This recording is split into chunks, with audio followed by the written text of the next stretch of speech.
Hey everybody, how are y'all doing? Hope y'all are having a good Thursday evening, hanging on out. Hey Kuma, thank you so much. I'm glad you liked the overlay. I worked way too hard on it. It was a lot of work putting together all those little backgrounds. And J-Spot, a mega evening to you too. And I hope you have a good 0 day tomorrow. Welcome. This is Man X-cellence. And definitely awesomely named new Man X series, where we're going to be basically playing through the entire Man X series, starting from the very first Man X1, working all our way through Man X8. Mainline series only, so no Man X command mission, for instance, because boy, that'd be 30 hours, and oh no. So we might as well stick with the good games like Man X7. Yeah, this all came about because I absolutely love the Mega Man series as a whole. It's probably my favorite series of all time, even more so than like Kirby or Mario or what have you. But for Mega Man X specifically, I really love the first 4 games. I'm okay with the 5th, and then when it came to playing like Mega Man X6, I got all the way to the end and just couldn't beat it. And then I've just never played Mega Man X7 or Mega Man X8. So I figured, well, we're all kind of stuck underneath quarantine. Might as well get these knocked out. So I ended up buying the Mega Man X collection and was like, you know what? How about we go ahead and get this done? And since I've played through the first 5 games quite a few times, we might as well make them the most gimmicky, dumb things as possible. So not only are these going to be, well, at least for the first 5 games, more or less 100% runs through them, we're also going to be doing weird challenges with them. For the first one, Mega Man X, it's going to be pretty darn simple. We're just going to be doing a Buster only challenge. What that entails is I'm only allowed to use the X Buster, the Mega Man X's main weapon, with some exceptions. There are some items you can only get using another power-up or another enemy weapon. So we'll be making use of those. But otherwise, we're going to be pelting bosses to death. It's going to be a lot of fun. So yeah, it's going to be pretty darn good. I'm definitely rusty. I played a little bit of Mega Man X2 a couple days ago just to get used to the controls again. And, it only went mostly well. A lot of running into enemies, a lot of getting used to dash being on the A button, that sort of stuff. But I think it's going to go pretty darn good. I've played these games a million times, so I figured it shouldn't be too bad to get my sea legs back underneath me. One other thing before we get started, while I did buy the Mega Man X collection in order to play all these, for the first 4 games, we're actually not going to use the Mega Man X collection. And a lot of this has to do with weird version differences and just emulator issues. So apparently, when it comes to the Mega Man X collection, for some reason, the Super Nintendo games on there have weird input latency and other just weird slowdown issues in areas that aren't consistent with the Super Nintendo versions. This is something that the average player probably wouldn't notice, but I'm just enough of a crazy person that I probably would. So for the first 4 games, we're going to be using an emulator for that. Really isn't necessary for Mega Man X4, but I have something special in mind for that, so I kind of need to use an emulator for that. So apparently not only the Switch, but it's apparently not nearly as bad on the Windows version. But there was just enough of a question of whether or not there was input latency. Like, enough of a question where I think there probably isn't. I think people are just like, maybe playing it bad and think there is, or something similar. But it was enough that I was like, you know what? I am not going to risk it. Because, once again, I am just crazy enough to notice. So, we're going to be using an emulator for it. I figured I've bought these games literally, in some cases, 4 times. Like, I literally have bought Mega Man Mega Man X4 about 5 times over the course of my life. I figure it's fine. Another reason is also I use this iBuffalo controller, nice wired controller. That's incredibly good, really good D-pad and whatnot. And turns out the Windows version of Mega Man X collection has no idea how to recognize it, so it only recognizes some of the buttons, which is a problem. So another reason why we're using emulator. But that's it for all the caveats. If you want more direct information about what the run is, !MMX1 in order to get that. Otherwise, we might as well just go ahead and get jump on in here and make this happen. One other thing is, you notice the background here is animated. Please let me know if this causes really weird bitrate issues. I imagine it probably won't, but if it does, it's a very easy problem to solve. I really hope it doesn't, because boy, it took a lot of work to put this dumb thing together. I made a lot of custom graphics when I really wasn't meaning to. It's great. All right, let's bring up the game. Let's figure out where the heck it is. There are too many things on here. I've made some mistakes. There we go. Ain't that pretty? And of course, normal things. Let me know if audio sounds fine and whatnot.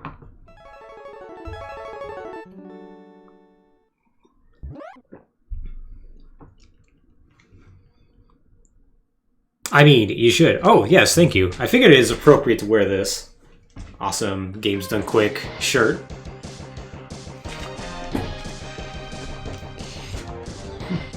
Speaking of some Games Done Quick, next week. Y'all should watch it. Alright, let's jump on in.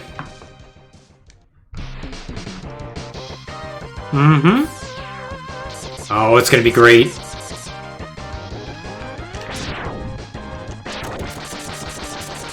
So I absolutely love the Mega Man X series. I love the first 4 games to absolute death.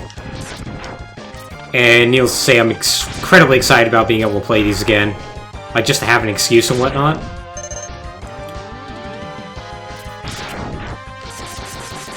Like, I rented these games, like, the second they came out. Order of 1 through 4? As in, like, yeah, we're gonna be playing all the games through order. If that's what you mean. Oh, do I have an order of, like, which ones I like? My favorite Mega Man X game is actually X4. Like, it's gonna be X4, 1, 2, and 3. Super Nintendo series has a bit of a problem with diminishing returns in some ways, but... Okay, we're gonna use the speedrun strats here. Get behind him. That way I don't have to drop down.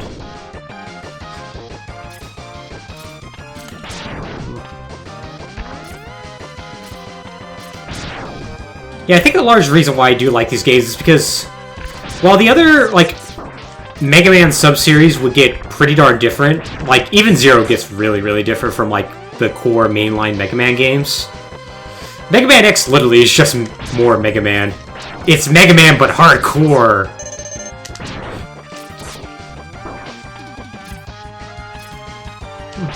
And so because of that, like, I think I end up just liking him an awful lot because of that. Oh, can't ride the car, unfortunately. Really? I basically played them all when they came out on release. Like, I rented X1 and X2. I actually had a copy of X3, which I then promptly lost that copy of X3, which is really sad because it's an incredibly rare print, turns out. But, and yeah, once again, I've literally owned at least 5 different copies of X4 over the course of my life. Alright. While it'd be fun to fight Vile, the reality is we need to take a death, essentially. Just punch me, please. There we go. Good job, buddy.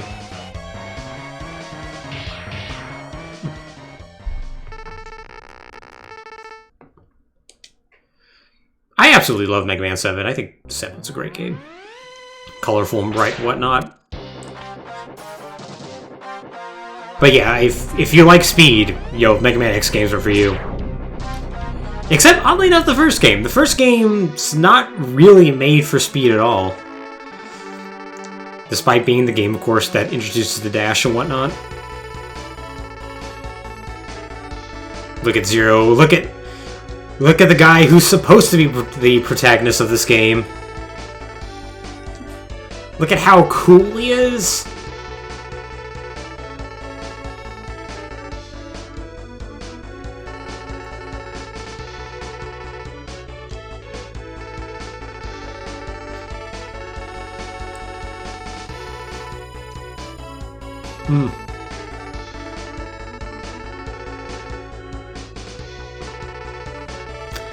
I liked Mega Man 8, but I know it's easily like one of the weaker entries. Yeah. Beating Wily 1 is difficult.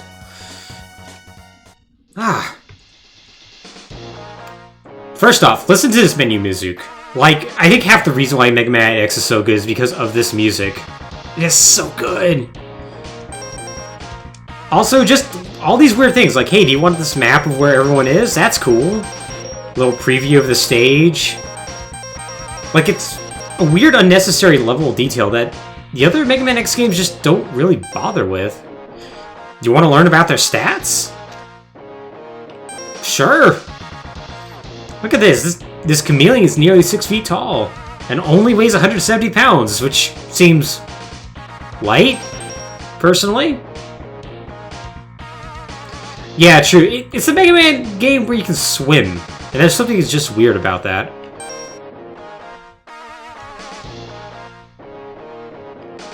I like how oiling is an attack. Gets you loose and limber.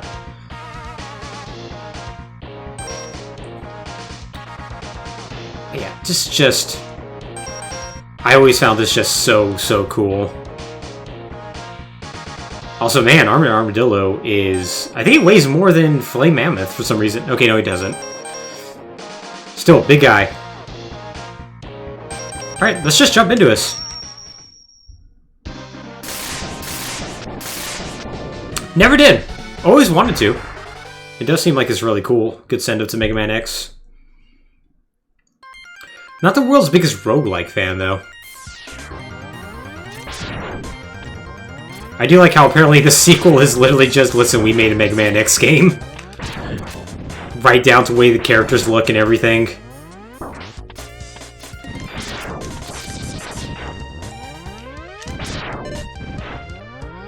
So we're starting out with Chill Penguin, for a couple of reasons.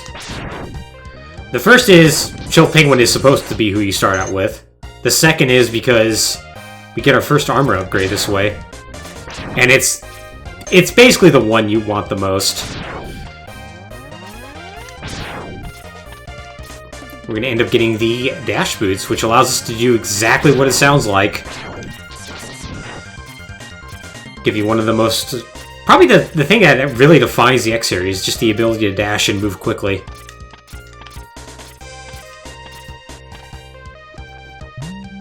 Also, hey Dr. Light, how's it going?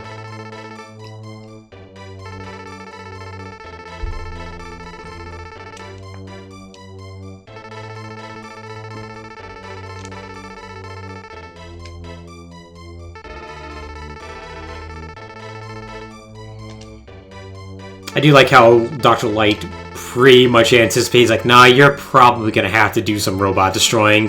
I should probably make some stuff to help you out.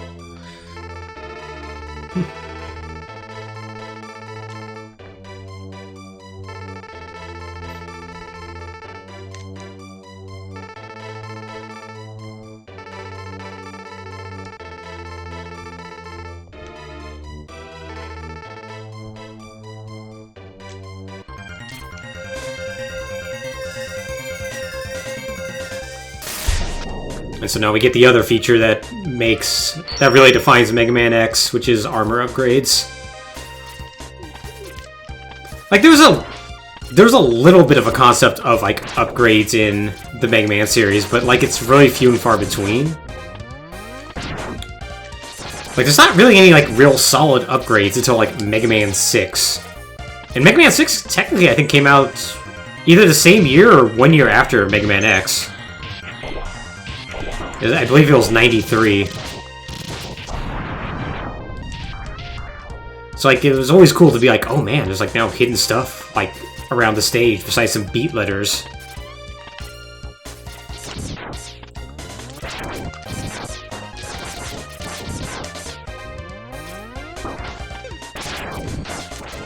So yeah, there's 4 armor upgrades in all. We're gonna be getting all of them, along with other upgrades such as heart tanks to increase our health and the sub-tanks.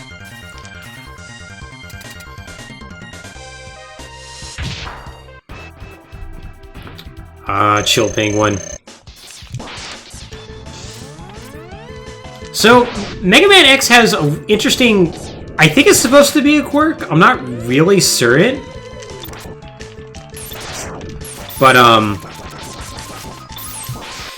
when you dash and you shoot a lemon, basically a basic shot, you actually do...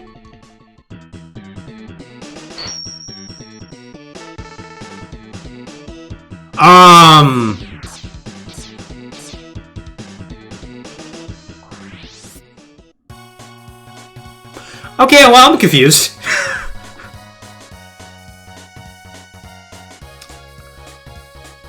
Huh.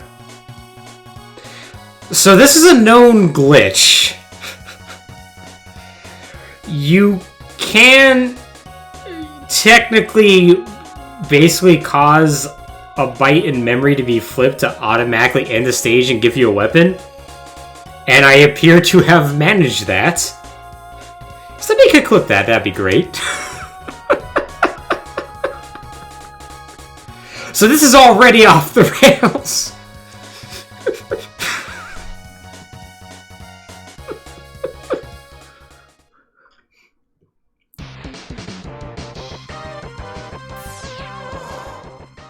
This is even stranger. Okay. And I don't have my upgrade anymore.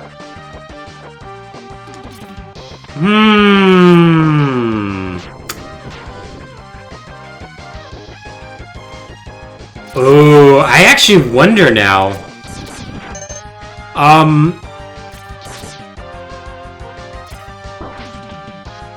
Okay, I have to look something up now. I actually think I know what happened. I think it's not the glitch I was expecting. I think it was something else.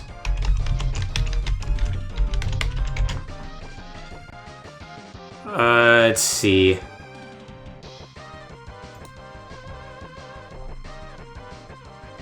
Do.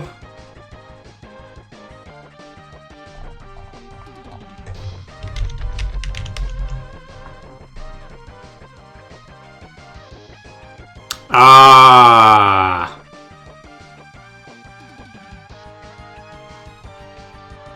So, this is a 1.0 exclusive problem. So, here's what happened. That is an anti-piracy measure that just happened. And my emulator tripped it. What it does is it will randomly cut you out of the stage, give you the weapon, but it'll send you back to the intro. And it apparently happens with the 1.0 version, which is the version we're using. So, good news, we can fix this.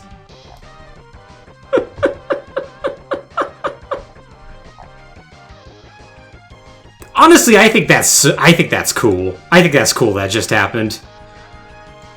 You do not understand how wonderfully pleased I am about this. Alright, so let's get the 1.1 version. Okay, got that. And let's get that loaded up instead. Once again, I assure you, I am not a dirty pirate. I do legitimately own this game, and in fact own multiple copies of it. Just using an emulator for ease of use.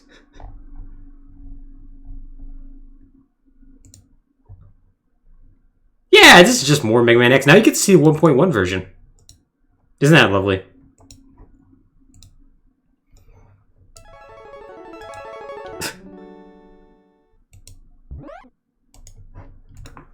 Here, while the intro plays, I'm actually going to add something else, too.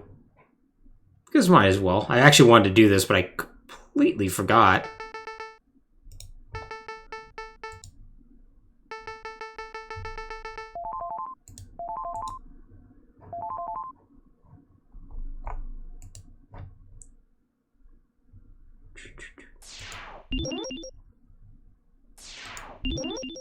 Yeah, let's get this on here.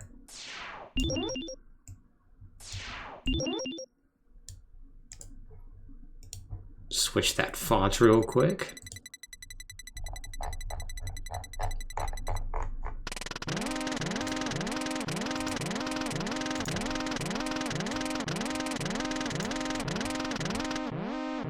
Perfect.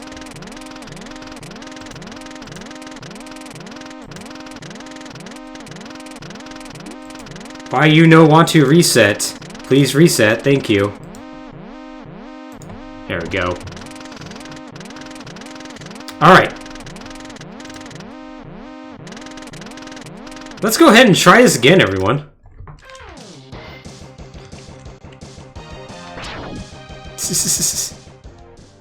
I had wanted to time myself through all this anyway, so...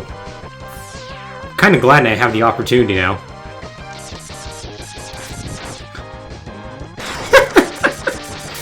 I am still super pleased that happened.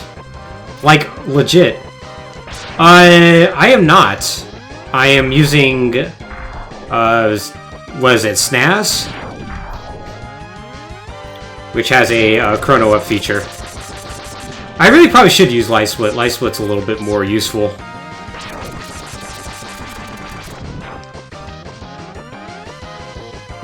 Honestly, this kind of makes sense. One of the other anti-piracy features that's actually in Mega Man X is that there's a lot more enemies on screen. And I kind of thought that was what was happening. Well, that's what I get for trying to speedrun.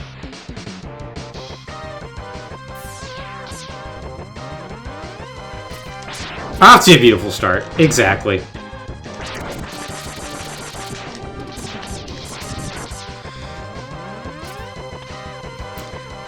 The problem is I am not good at mashing at all. So like trying to do the speedrun strat there is honestly incredibly stupid. I should not be bothering.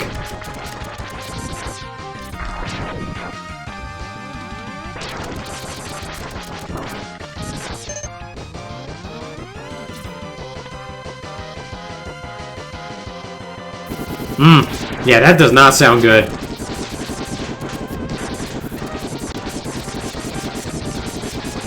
So, yeah, we'll just do that.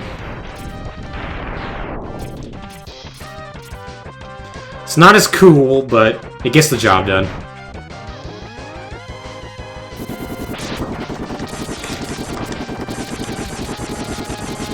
Guess it's easier to do it over here, though. I was able to do it without losing too much health. Of course, I think that one doesn't release the rolly ball enemies, so that would make sense.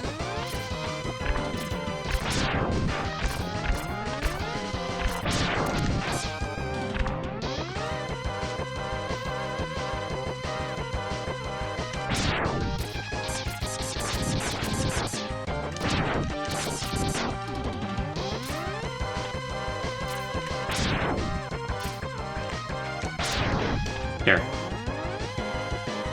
Let's ride the car!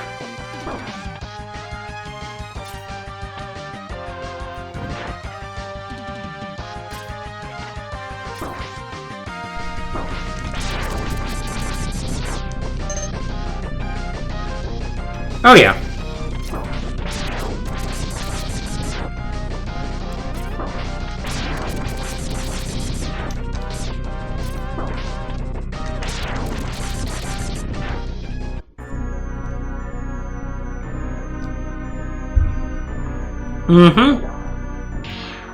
Capcom really does like blowing up cars for some reason. Alright, punch me. Thank you.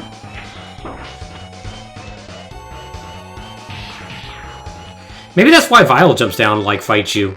Maybe he's not working for Sigma, he's just like he's really upset you destroyed all his cars.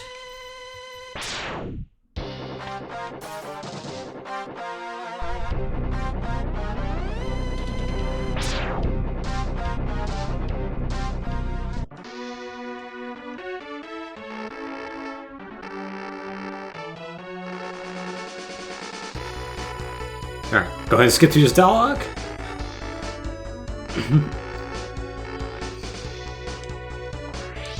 I mean, he likes cars, he likes mechs, he just likes robots and just, you know, machines in general. Can't really blame him.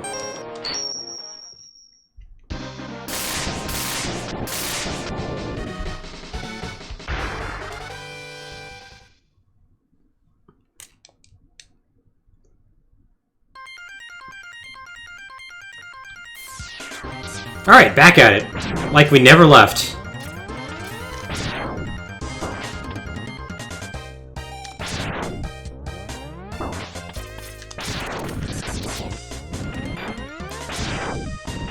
One thing that's really useful about the Mega Buster in this game, or I guess the X Buster, is that the charge shot is incredibly big for its hitbox. You're basically able to hit enemies that sometimes are like directly above or directly below you with it. It's really quite amazing.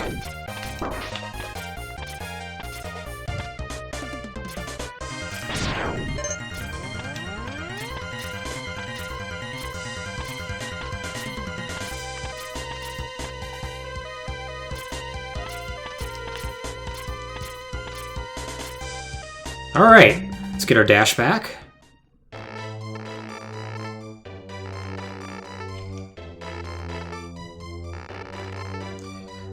Yeah, so supposedly only the 1.0 version has like those weird anti-piracy measures, or at least they're that sensitive that they're very easy to trip. So we shouldn't encounter that ever again, but if we do, well then I guess we are playing the Windows version. I have to like reconfigure real quick. Super Nintendo games are funny like that. There's like a lot of like really interesting anti-piracy measures in a lot of those old games.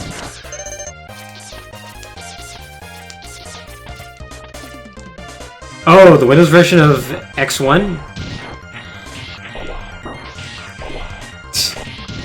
I should have thought about that. That would have been an interesting version to play.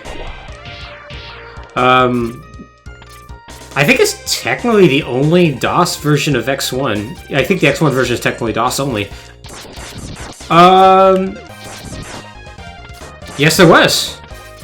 It came out with its own gamepad, too. And it's actually a pretty impressive port, if I remember correctly.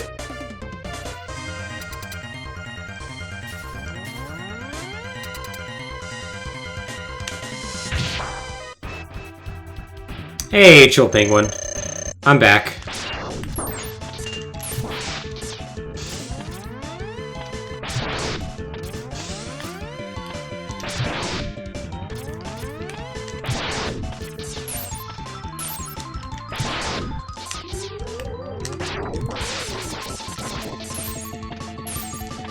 Let's see if I can't hit him. Nope, not quite. Yeah, so Chill Penguin is the first boss you're supposed to fight. Mega Man X has a good tradition of, like, are you an icebox? You probably should be fought first. Like, I guess technically with the exception of Blizzard Buffalo, but Blizzard Buffalo is not particularly tough either. You could fight him first if you wanted to. And there we go. So yeah, no problem. No weird anti-piracy measures happening this time.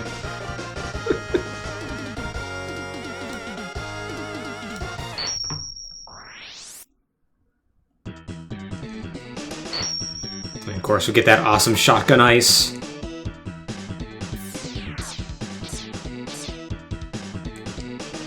Really doesn't do a good job of actually showing off what that does. It's supposed to reflect off in a 5 pattern, like a star pattern when you hit a wall, but you know, it does a good enough job. Alright. Really doesn't matter too much what order we take from here, but we'll take Storm Eagle first. Just because that's how I always did as a kid. Also, more awesome music. Storm Eagle stage has a lot of, like, cool hidden stuff.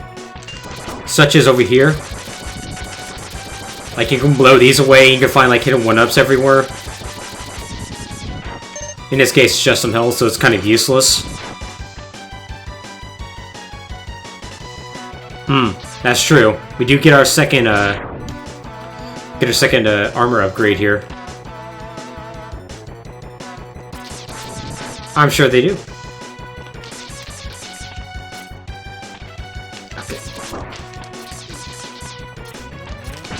Go away.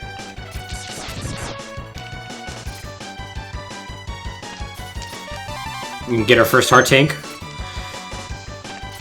Heart tanks give you 2 extra hit points per tank that you pick up. Mega Man X is kind of noteworthy in the sense that you don't start out with a full health bar. Unlike Mega Man X, which actually puts you at a disadvantage to a lot of bosses. But by the end of the game, you'll have that solidly rectified.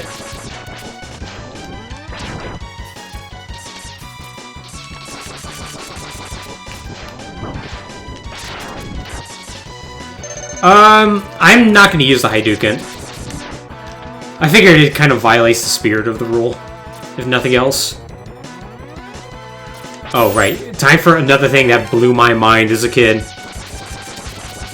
Defeat this guy, and just the whole thing blows up, and it's just so cool.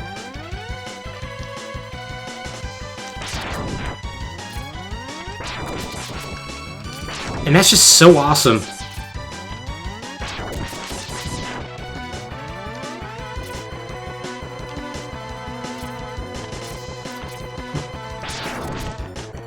Got that. So, Mega Man X in a lot of ways is defined by his speed, and that's going to become very, very apparent in the later games, where there's a lot more like long hallways that you're just sort of expected to dash through, or like long pits and whatnot. But Mega Man, the original Mega Man X is really much more like a traditional Mega Man game, more so than anything else. Because the dash itself is an upgrade. Mega Man X2 and on are going to give you the dash as just like right out of the gate, and the late power-up is going to be something different. And so they could just build all the stages around that. That's not something they can actually do in this game. So every stage can be beaten without the dash. And as such, they tend to be like a lot more like strict platforming challenges and just boxing in general.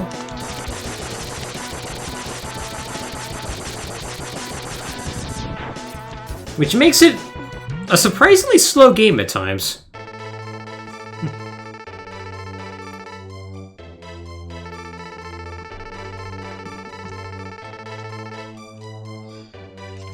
And now we're gonna get the head upgrade, which is honestly probably the most useless head upgrade in all the Mega Man games. It basically exists just to destroy these blocks, which is not particularly useful. By the way, the leg upgrade also allows you to do that, which I don't believe they actually tell you.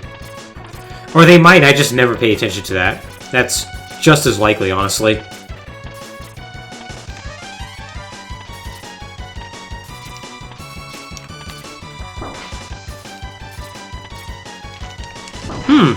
Maybe it does. I'm not really sure.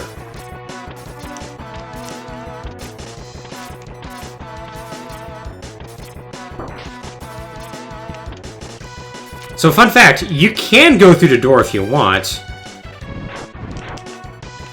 Or, you can head down here instead. And just skip all that.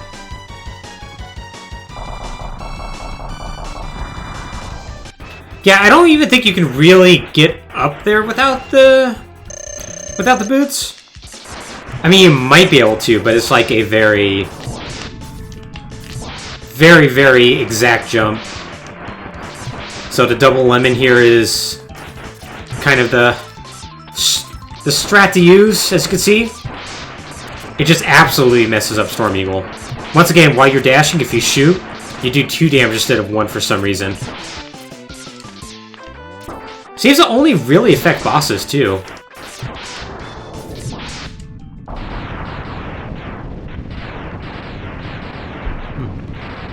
So yeah, you absolutely mess up Storm Eagle. Storm Eagle himself is just not a particularly difficult boss. The main thing that gates him is if you don't have the dash boots, it's very easy to be blown off the stage and die. But otherwise, he's pretty darn weak. Even though technically you probably aren't going to have his weakness until the end of the game.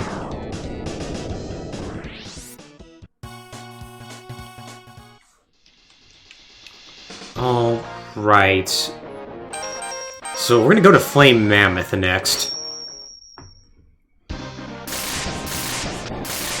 Flame Mammoth is good to go to next because of two reasons. The first is that he's weak to Storm Eagle's weapon, which admittedly we're not going to use, but it would be just kind of a natural order to go in. The second is a feature that's only shared with really Mega Man X3. And that's it. Depending on what stages you beat first, they'll affect other stages in a row.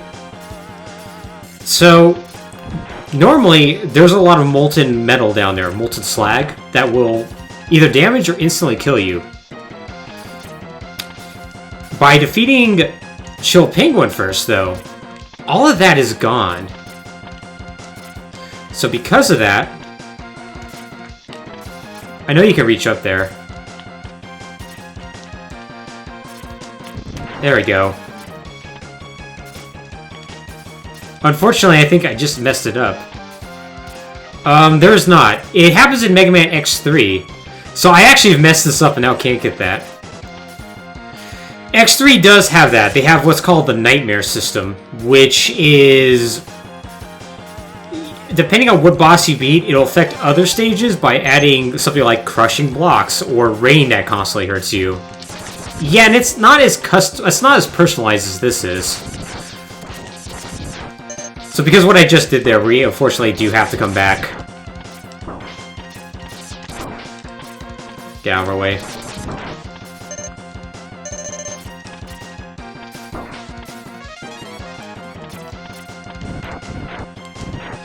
Yeah, I unfortunately destroyed both blocks at the same time, so because of that, I can't actually get up there now, so we're gonna have to come back after this. Yeah. Yeah, X6 handles it in the dumbest way possible. And we're going to be experiencing that. It's going to be absolutely wonderful, I assure you. Yep, pretty much. But yeah, it's a really cool feature that happens in Mega Man X. That, like, really can add a lot of variety to stages. Like, depending on the order you do them in, some stages become quite a bit easier. Such as Flame Mammoth stage. Spark Mandrill is also affected if you beat Storm Eagle first, and Sting Chameleon is affected if you beat Launch Octopus's stage first. If I remember correctly, that's it. There's no, no other stage is affected. Oh, it's gonna be terrible. It is going to be... at least, that's my memory of it.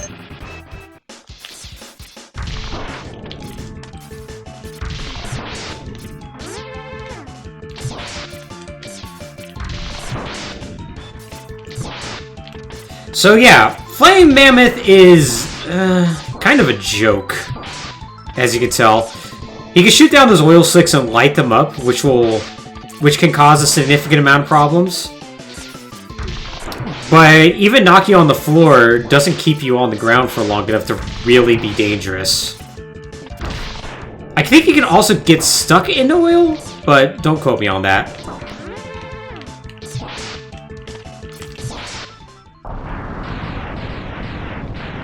Really, it's probably most notable because his stage is extra long, which is something you just never saw in the Mega Man X series. They usually were contained in a box, and like maybe like some of the platforms would be a little bit higher, like the stage may be uneven, but it was never longer. You never had to scroll it.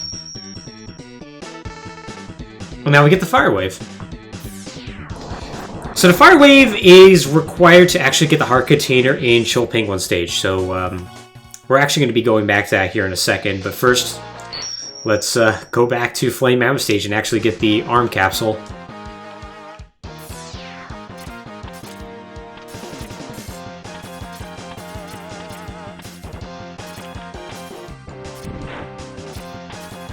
Slowly move our way through. We're actually rather quickly. There you go. So that's what you're supposed to do. And that gets you through there. It's a really precise jump. It's actually quite shocking.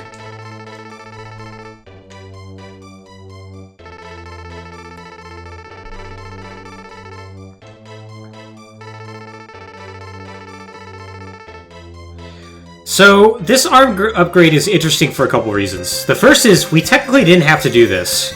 We could have waited until the first Sigma stage when we would get it automatically. Or, of course, we could have gone here. The second is an interesting quirk that's associated with Maverick Hunter X, which is the PSP remake of this game. If you wait until the Sigma stage to get the upgraded X-Buster, it actually shoots a different Charge 3 shot, as opposed to if you get it at Flame Mammoth stage, which is an interesting little detail. But better to get it just right away and whatnot. And yeah, so the arm upgrade basically allows you to shoot a Charge 3, have a third like charge to your shot, and also allows you to charge weapons as well. Which, unfortunately, we are not going to be able to really use, so whatever.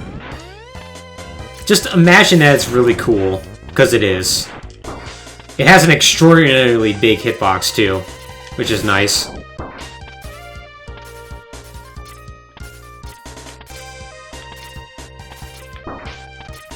We're just going to just run into every enemy, because who cares? So yeah, as I mentioned, there were some caveats to this Buster Only challenge. That since we're going to be getting every item in the game as well, essentially doing 100%, we do need to use some weapons in order to unlock those. Okay, I guess I can't just damage boost to every possible enemy. Need to slow down at least a little bit. So this is going to be one of the times when we're going to have to do that. Because these little... I'm not really sure what they are. Little hatch, like little igloos or whatever. They can only be broken either by the right armor or for some reason the fire whip. Not really sure why. But that just happens to be the case, so there we go. Alright, so I think for the next stage that we're going to do, we're going to go to Boomer Quanger. Say hi to him.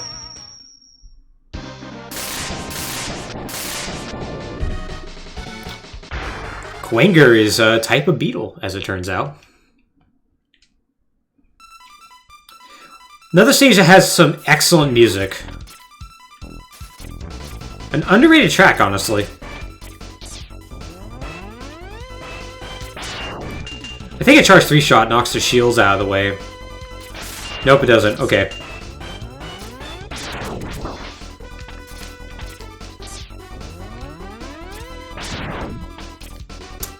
Oh, the full armorizated Gundam is okay, and it's a special boy. I won't have you talking bad about my special boy. Yeah, so you're supposed to avoid these lasers, but why bother? Just dash through them. Ah! Fire that second one off.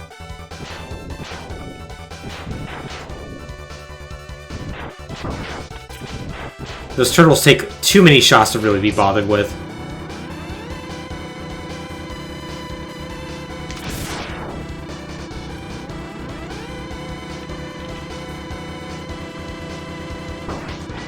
Ooh! Good thing I took a hit there, because that should have been an instant kill right there. So that worked out pretty well. Here to talk trash about the full armor double Zeta all day and night. I mean, fair enough. You gotta do what you gotta do, Kuma. I ain't gonna hate.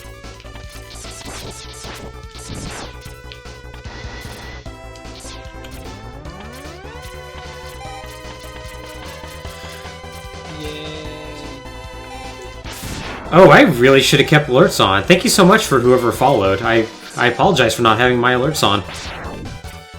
But know that you are greatly appreciated and whatnot. And welcome to the stream. So yeah. All sorts of interesting technical issues when you create a new overlay and don't test out everything. But yeah, Boomer Quaker stage is... Oh god, if I remember, this is incredibly annoying to get.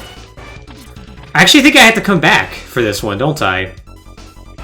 Because I need to have... I think I actually need to have Quaker's weapon. Oh, you're right, I do.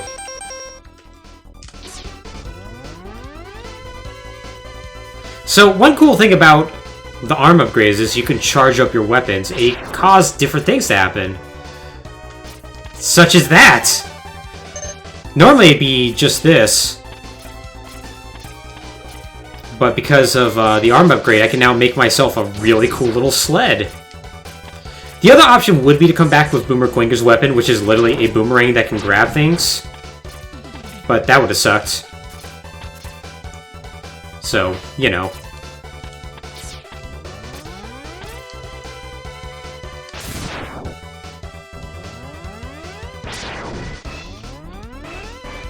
It is not. I said at the top that there are technically exceptions in order to get items, and there is no other way to get that power up without an item, or at least with the power. So, as far as I'm concerned, this is still going.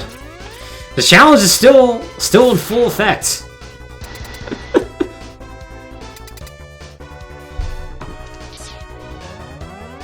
Alright, time for Boomer Quinger. So cool.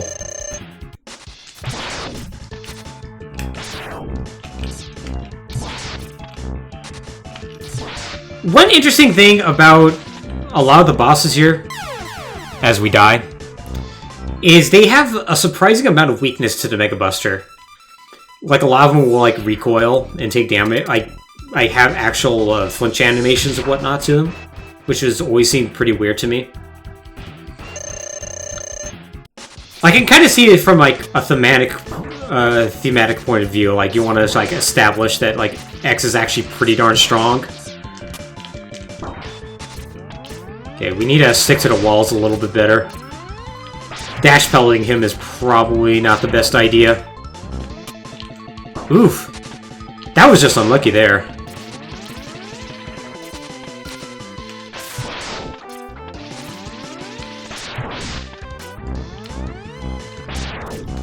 Also, I don't know how I was able to do this as a kid, hold a charge and like dash jump at the same time. It is a very, very uncomfortable feeling on my hands right now. Let me assure you.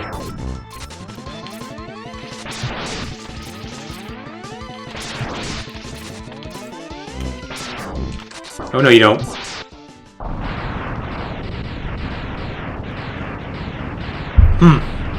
So I already see that Quinger is going to be a potential problem on the refights. You know, in the meantime, while we wait for this, let's go to...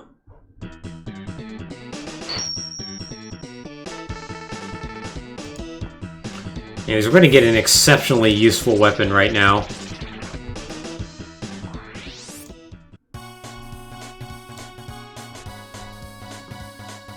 Yeah, keep this load up.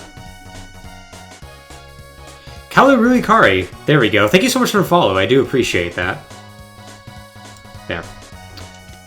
Have the creator dashboard up so we can actually do shoutouts. Alright. So I wanted to do Quinger first before I went to Spark Mandrill stage because unfortunately the Quinger's weapon is required in order to get the sub-take in the stage. This is another stage that's also affected by defeating an earlier Maverick as well.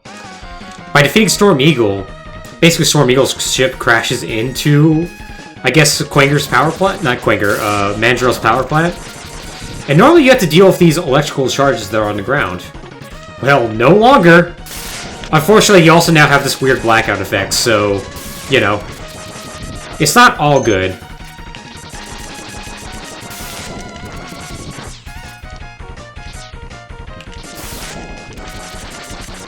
Yeah, gotta take this slight alternate path over here. Oh right, it's down here, isn't it? Yes, it is.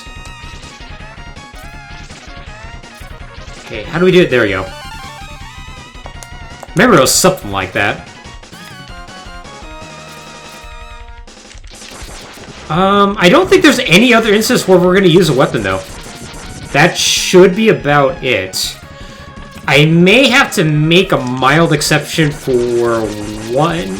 Well, maybe. I think I could technically damage boost through through the enemy that I would need to destroy and essentially pellet to death. But we'll cross that bridge when we get there. Literally next stage.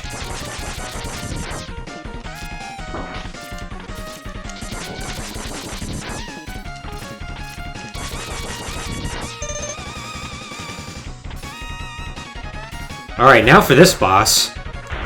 Or mini boss anyways.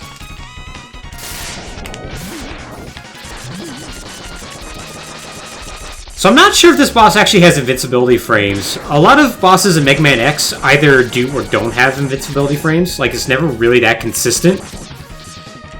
And so because of that, some of these bosses you can actually pelt to death really, really easily. Others it's better to use charge shots on. It just sort of depends.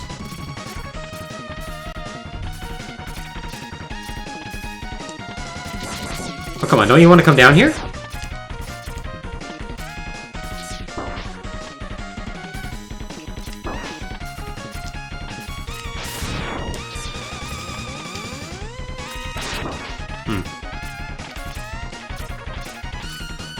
One other thing that the original Mega Man X really heavily shares with the original Mega Man is how the Buster works, in the sense that the Buster rarely is going to destroy the enemy you're fighting, because it only does 2 pellets worth of damage, typically.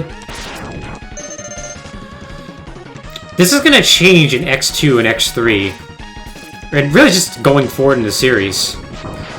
By emphasizing speed, they also want you to be able to destroy your enemies very quickly, so a lot of times you can just shoot off a charge shot and just absolutely wreck everything in front of you. That's just sadly not so in this game.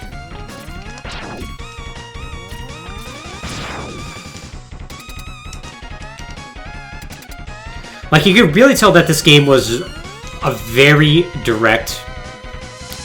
really direct evolution from, like, Mega Man. Like, just clearly that they just kind of want to make a very Mega Man-like game, whereas they started to diverge a little bit more in later games.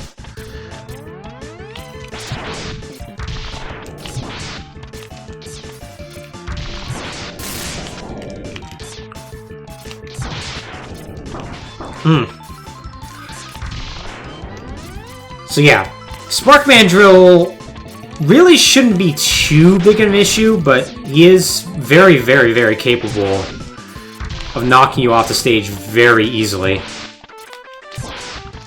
Or knocking you off the wall, I should say. Case in point. That's a death.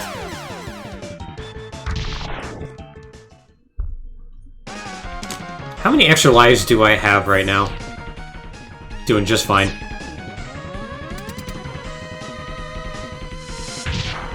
So yeah, you do have to take a little bit of care with him.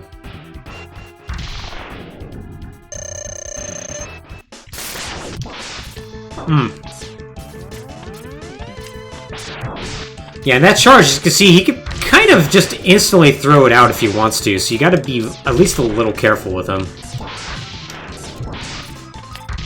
Makes him perhaps a little bit more dangerous than a lot of the Mavericks in this game.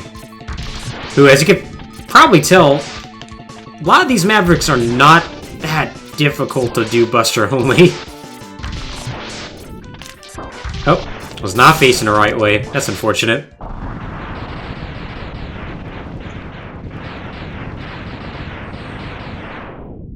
But hey! Another one down. So that's 5 Mavericks down, 30 minutes in. I should point out, while the plan is for each of these streams to only play the one game that we're going to play, you know, X1, X2, X3, whatever, we do get done particularly quickly. I have ideas.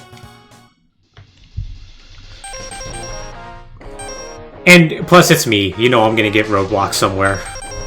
So right now the sky's kind of the limit. We have a bunch of stages we could pick from right now. It really is not going to matter too much.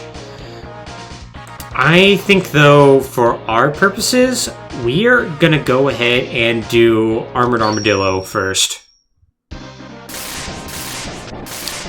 It's a little arbitrary, but why not? I can also show something off here, which is pretty interesting. So once again, great music. Second, we're going to ignore that platform. And that's mostly because of something coming up here. So there is a reference to the Mega Man games here. In this enemy, a baddie. Baddie is, well, it's the bat enemy that typically appears sort of like these enemies. And also, as another reference to him, he drops a high frequency of 1-ups. As you can tell, not always, and I guess it's probably better to approach him from here.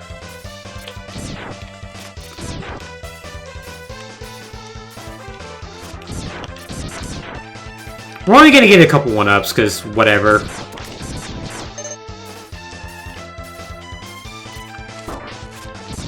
There you go. That's good enough. But it's cool that they decided to include that enemy there. Baddies first showed up in Mega Man 2. In Woodman stage. Also, this game just kind of really just poops out 1-ups at you in general.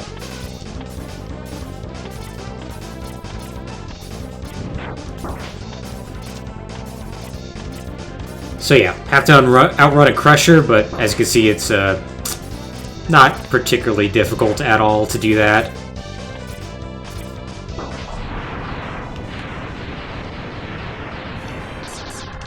Also, this game has stereo sound. I don't know if you knew that. That totally came out the left side of my headphones right now. I forget that the Super Nintendo was capable of that. Okay, so this is the one part that could be a problem. Oh, or we could just get ahead of him. Never mind, it's not a problem at all. So typically, you're supposed to destroy him from behind, because he's actually going to mow away the rock up there. He can't get to the heart tank up there, but, well, turns out he's actually really easy to slip by. Also, welcome to some hot slowdown. This game is very impressive for the amount of enemies it has on screen and the overall speed. Unlike a lot of other games that emphasize speed and whatnot on the Super Nintendo, there's no enhancement chips or anything like this. This is running on a stock Super Nintendo, essentially. And it's just an exceedingly well-programmed game that uses all his strengths. So, our friend here is actually ridiculously easy to take care of. So, Armored Armadillo will block your shots, but only most of the time, as you can tell. So it's actually ridiculously easy just to kind of pellet the poor guy. You do have to pay attention, as you can tell. He can still kind of get you a little bit if you're not paying attention. But otherwise, he's kind of a joke.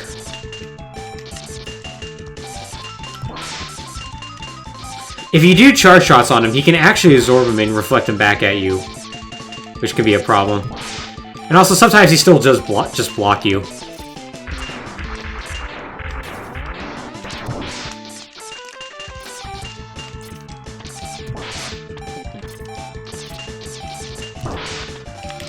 Ooh, we might end up dying anyways, though. Just playing just a little bit sloppy.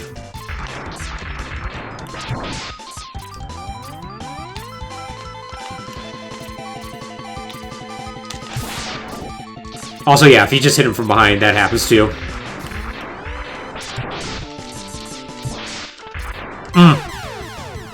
Expected him to bounce off the walls, and he did not. Oh well.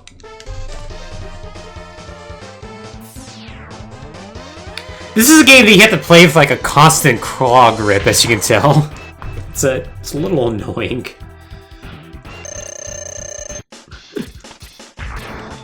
What can you do, though? But yeah, that's what happens, and it's really whatever.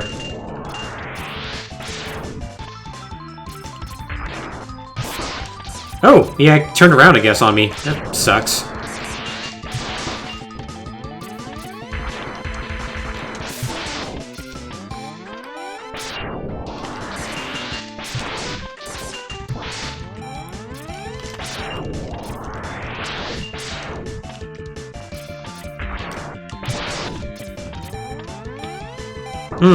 I didn't... For some reason didn't dash up there. Didn't dash up there either. I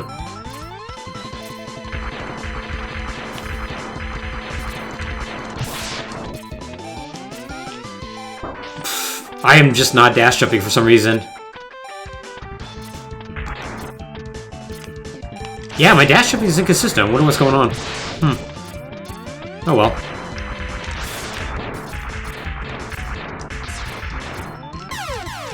Alright.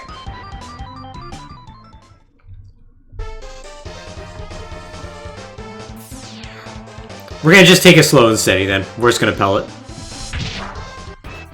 Told you there's gonna finally be a spot where I was gonna get a little slowed down.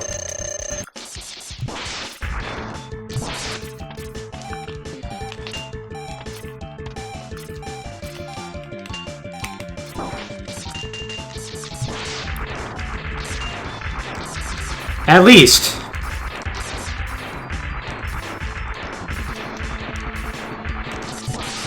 Decided to go particularly long time that time.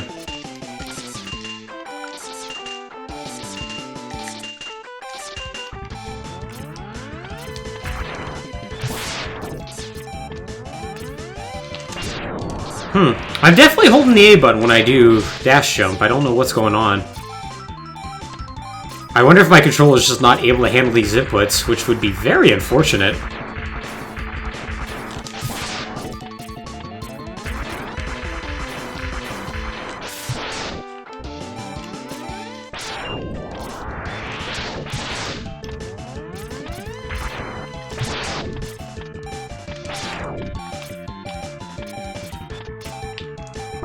Yeah, what's... Oh, I know what I'm doing wrong. Okay.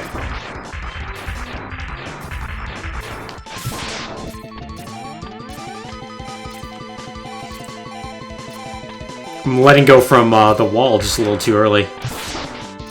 Oof. Gotta be very careful about hitting him there.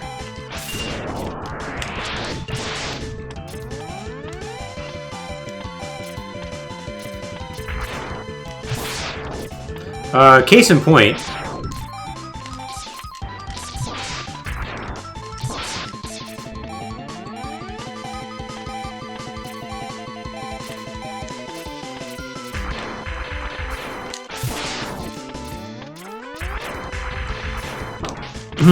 Try to sneak underneath him.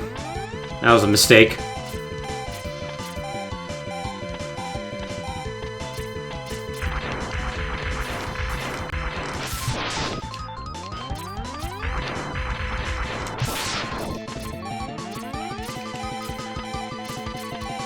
I'm pretty content to just fight this guy as slowly as possible, as you can tell. Not like I didn't make that mistake a couple times. Okay, I think we're down to our last life, aren't we? Oh, we have 4. Never mind.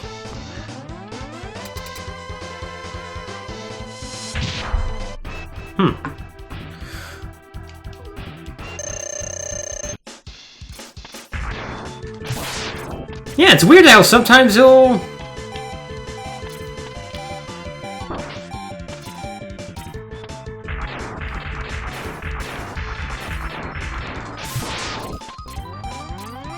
Oh, it's not okay, so I figured out what's happening.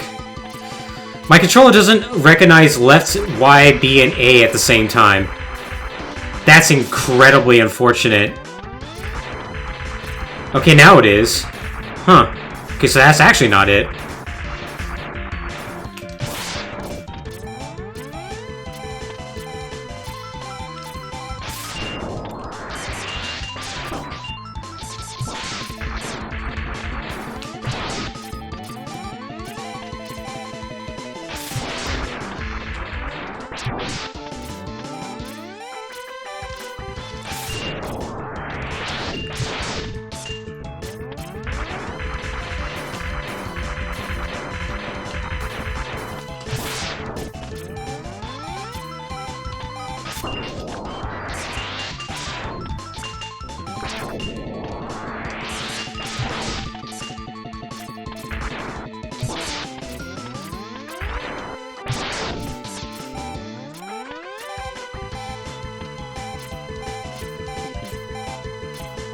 Hmm.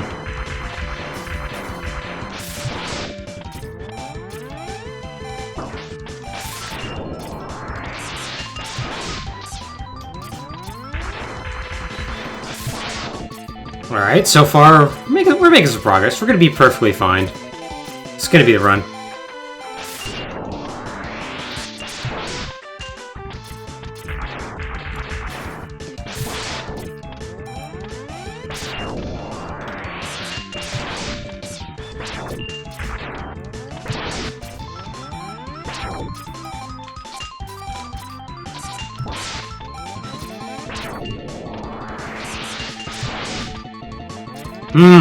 Okay.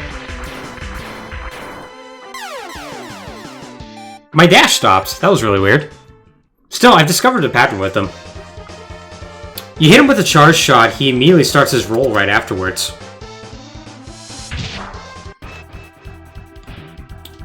He is definitely being a big jerk, I have to agree.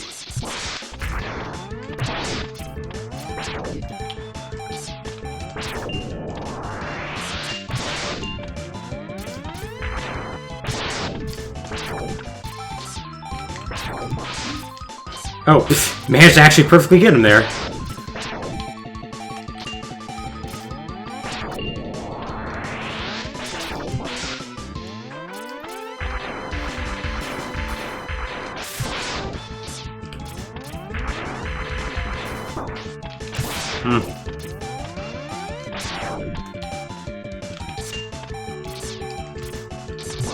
There we go, that's...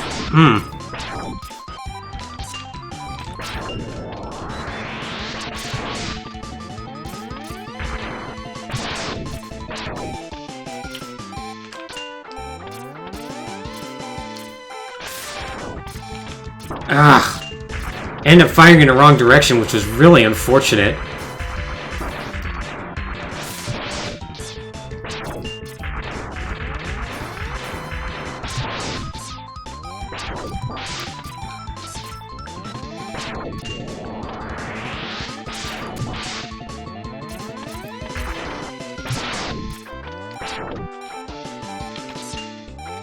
There we go. Hit. Let him bounce around a little bit.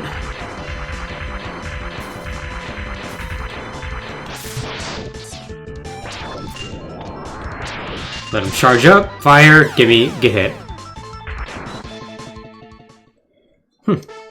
Buster only is perfectly viable for me in the levels. Once I get to the boss, I'm cheesing the hell out of it. Yeah. I've done, like, Buster only for... like the entire Mega Man series, and I remember doing pretty well at that, but X-bosses tend to be a little bit on the next level when it comes to that.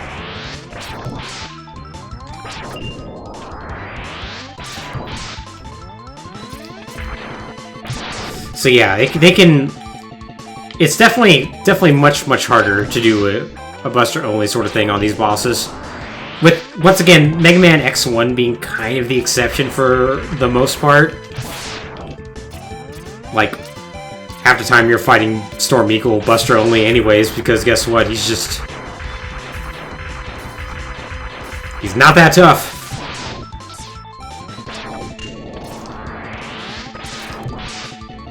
I don't remember it being tough either, Buster only, but... it's been a while. And we're actually not going to know, because I have something different in mind for X2. Something far sillier.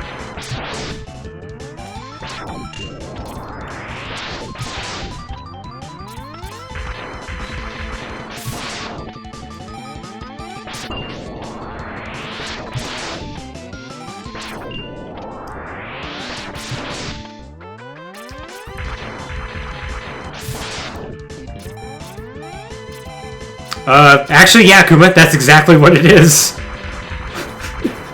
You actually have guessed the gimmick of Mega Man X2, and you win nothing for it. Congratulations.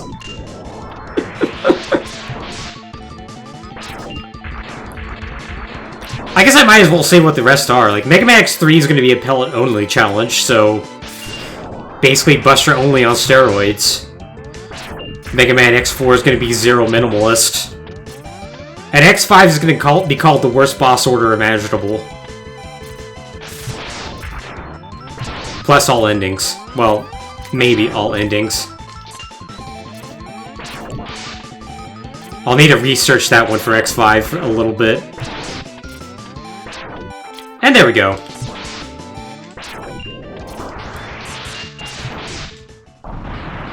So yeah, Armored Armadillo is safe to fight if you are incredibly conservative like I was. Case in point is you have to be incredibly conservative. So yeah, he's going to be a bit of a problem alongside Quanger as far as refights are concerned.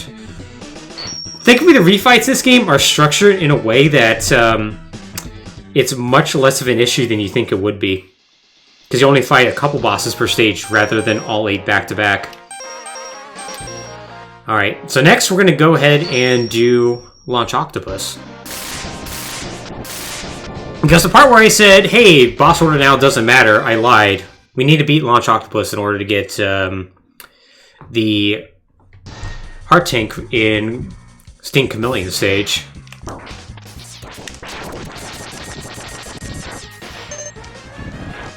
So, gotta do that first.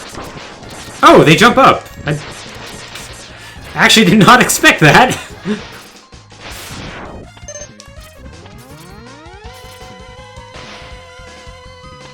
And yet another stage that has absolutely phenomenal music. Also, there's a stage that just completely blew my mind back in the day because you actually, like in Mega Man games, this is actually not true, but most Mega Man games, the water setup that you always jump to the absolute height of the water. So it makes it seem like you essentially have infinite jump height as long as you're in water. This one, the stage is so tall, you can clearly see that's not the case. Oh no. Okay, that was almost a death. Also, this boss has absolutely no iframes.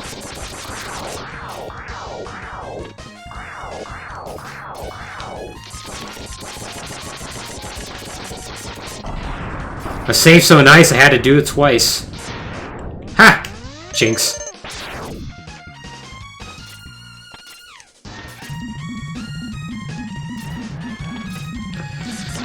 So this stage is also very interesting that you, in order to get the, I think it is the sub-tank in the stage, you have to defeat this submarine, or ship anyways, up here. That is incredibly annoying to do.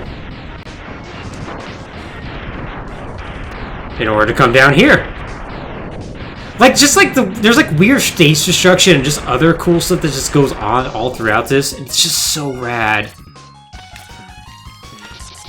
Anyways, another boss who does not have iframes.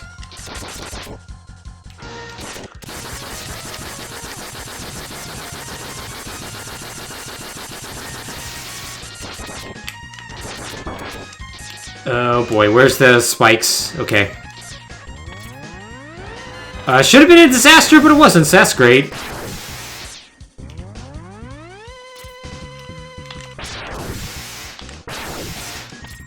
Yeah, unfortunately now I'm in a very bad position to actually hit him.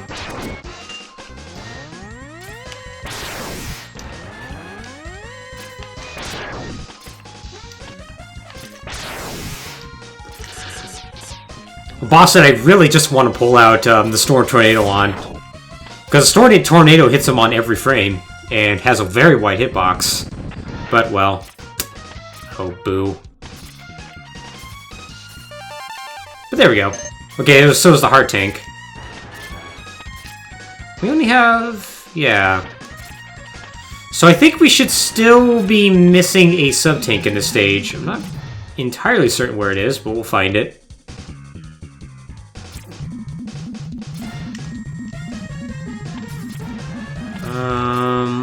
I think it might be actually behind us.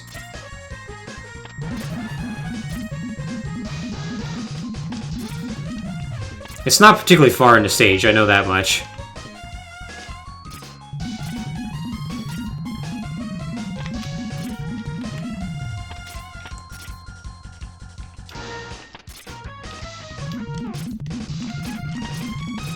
So I think it actually is on the other side of here, so let's backtrack a little bit more.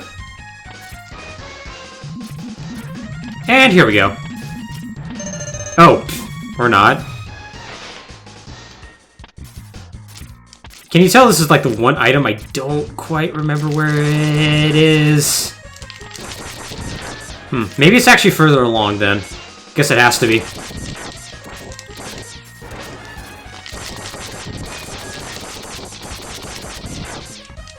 Ah! So annoying that they put those enemies back to back like that.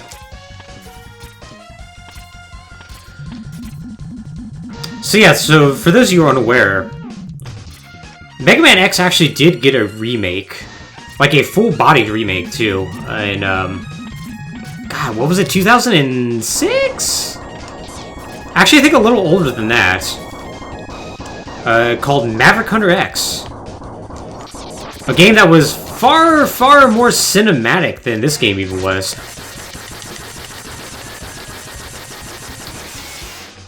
And, basically, like, had a much heavier story approach.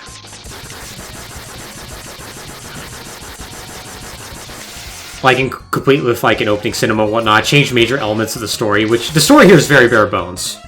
Dr. Kane finds Mega Man X, which was built by Thomas Light.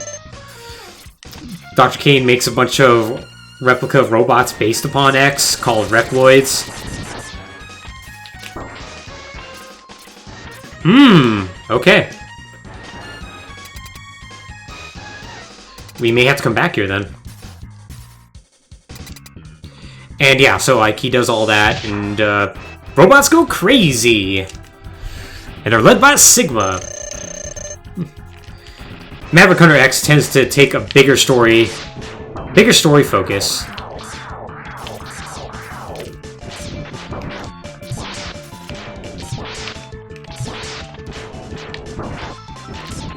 Okay, we need to do charge shots here.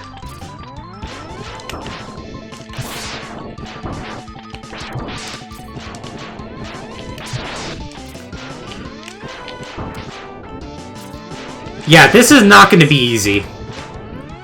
This is easily the boss that I had the biggest fear about.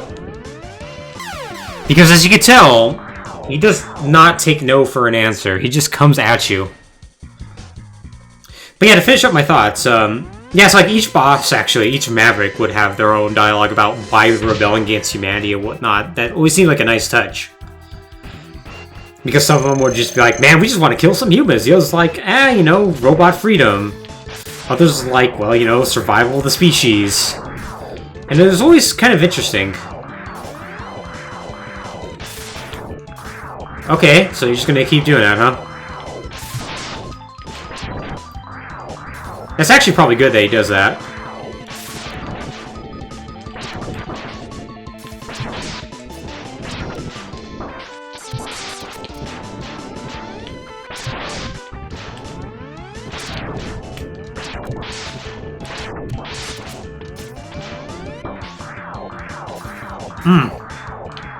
Yeah, if he grabs you in one of those whirlpools, he can do a ton of damage, and I believe also will refill his own health, too. Literally sucks the energy out of you. Getting me pretty bad there. So yeah, it has a lot of, Maverick Hunter X has a lot of interesting character to it that I do like. Oh, this is actually really bad that he's doing that.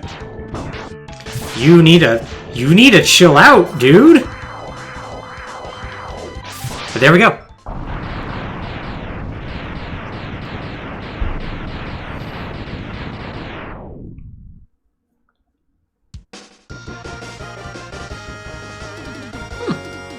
Also, Maverick Hunter X also does a lot of interesting things, like you don't just automatically get the boots upgrade, they're just not in your way. You actually have to go and find them. And they're not even in Chill Penguin stage either, if I remember correctly. I think it's the head upgrades in it now. Like, does a lot of interesting little changes. The Mega Man 1 remake was also really interesting. Since it allowed you, if you beat the game, it allowed you to play as, like, the other robot masters. And go through the game, which was kind of cool. Another incredibly rad stage here.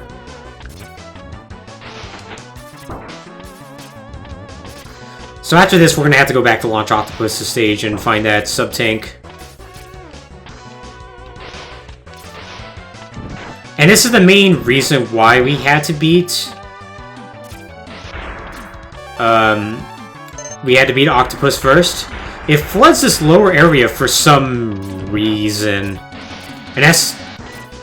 I think you can technically use a weapon to get over there as well. But, that's the best way to get over there. In the intended way, anyways. And now time for this guy. Oof.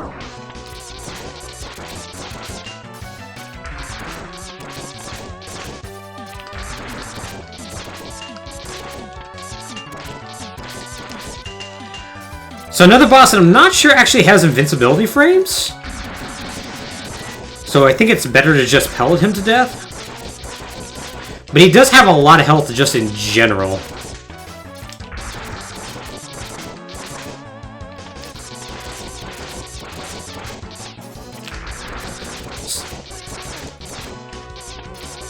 And it's just kind of a cool little secret boss you could find that does make some cameos in the later games as well.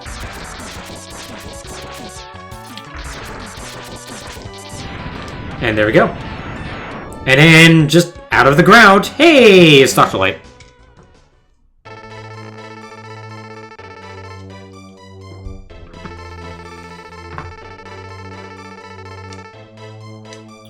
And yeah, now we get the armor capsule, the body armor capsule, which, yeah, as it says, reduces your damage by 50. Well, 50%, I should say. Now we got the complete armor! Look at that! Looking so good. Also, if you go to the left too early, you will not be able to scroll the screen. Anyways, we're gonna just damage boost to these guys, because I just don't care.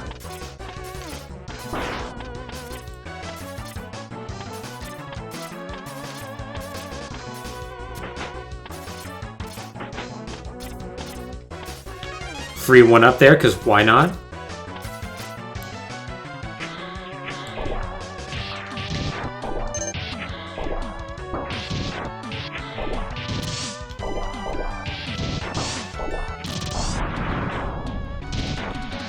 Gonna get that health pickup, because we're gonna... Stink Chameleon is gonna be another boss that might give us a little bit of trouble.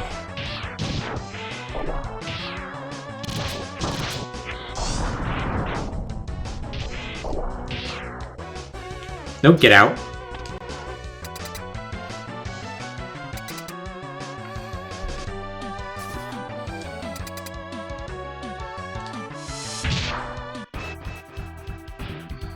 And hey, say hi to good old Stink Chameleon. Look at that tongue. He's just a cool little guy.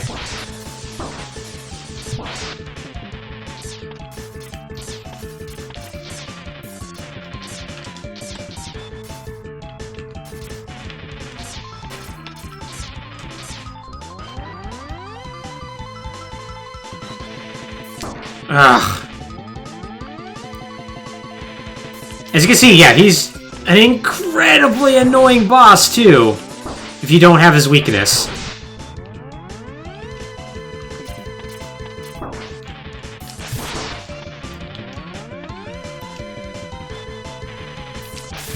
To the point, I'm not really sure how you're supposed to best deal with him.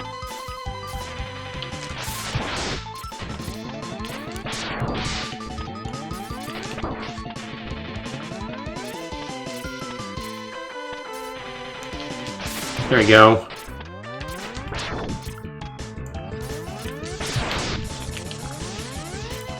Ah! This one's definitely going to come down to the wire a little bit.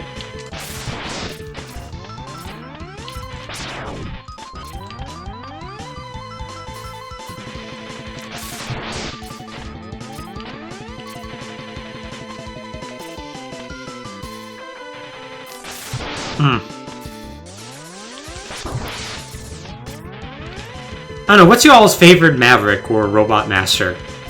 I will accept either. Hey KP Bot, how's it going, buddy? Hope life's treating you well. And there we go.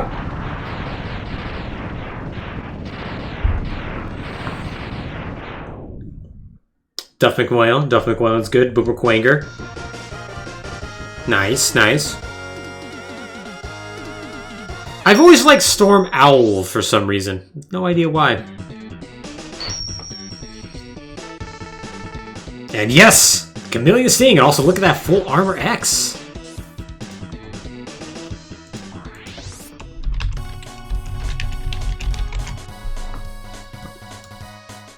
Alright, now we get to go on to the final area.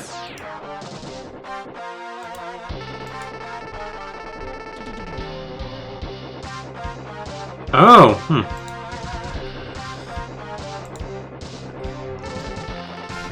Oh, Split Mushroom? Split Mushroom's cool, too. Okay, so I was completely wrong. Turns out... the last sub-tank is actually in Armored Armadillo stage. Oh, it's MMX 1. Unfortunately, that font is not the best for eyes and ones. So that's my bad.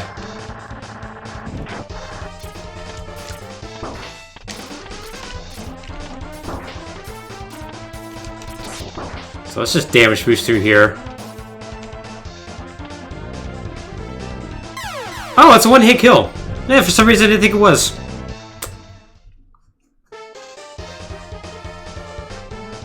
How many lives do we even have?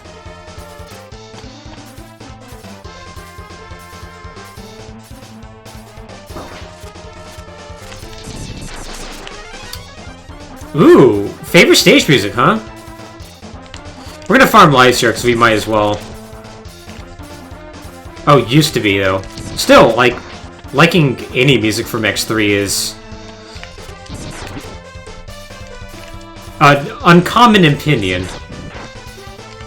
I do like some music from X3, I should say. Come on, drop some lives.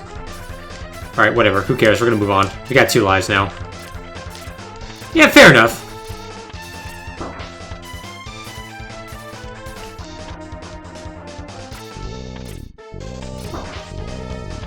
That works too. So I'm not sure, but I believe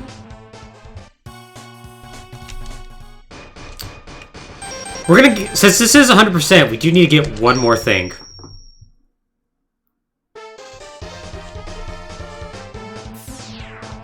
And this one more thing does actually involve us having to have quite a few lives too. We're gonna go ahead and get the Hadouken. And that's going to involve us, first off, getting very upset at these baddies.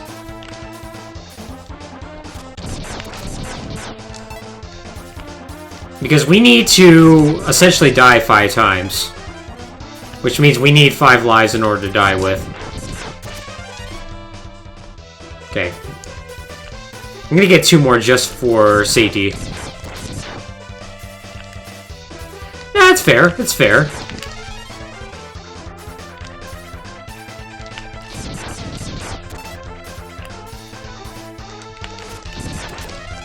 Okay, 1 more. Perfect. Okay, we're gonna need full health for when we get to this part.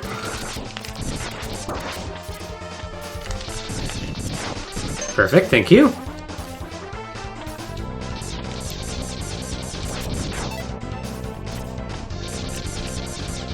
God, what a bunch of jerks.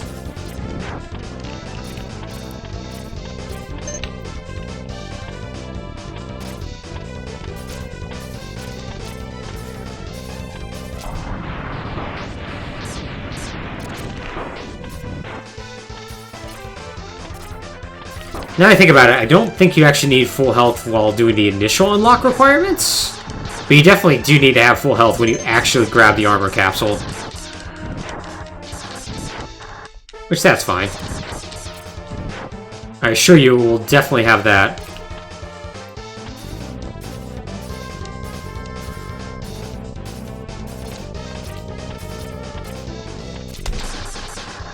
Alright.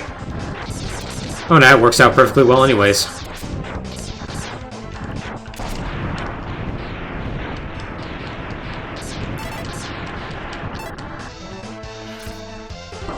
Ah! Oh no! Did not expect that! Well, all the more reason why we grabbed that extra life at the start. All the more reason why we grabbed that extra life at the start.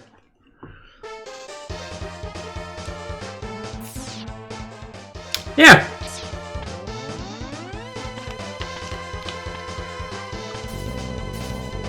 We should still have enough lives to do this.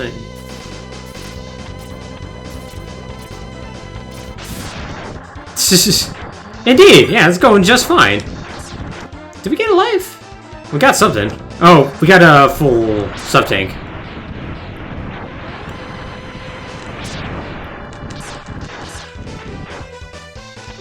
Alright. Grab this, fall down, die. So we're gonna repeat this about 5 times or so. So, hope you like seeing the top of that screen an awful lot.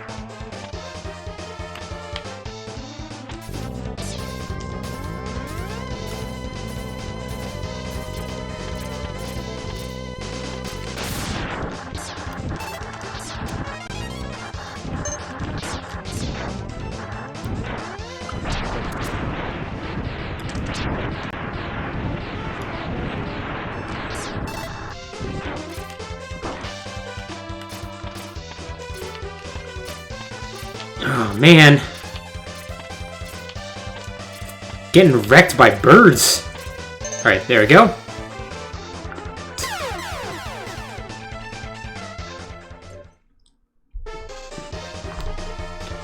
I used to think this was like one of the cool...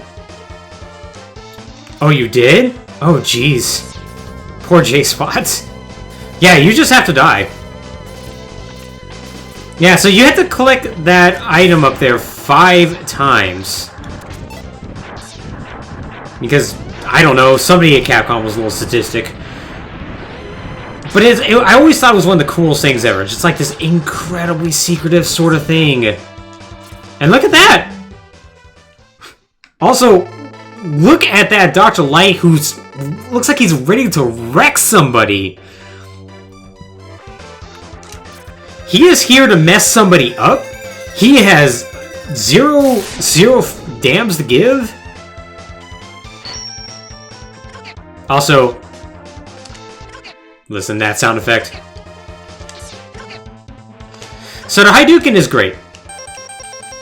It is an insta-kill to anything. That includes bosses. I think Sigma's final form technically needs 2 Hadoukens to kill, but that's still a lot of damage.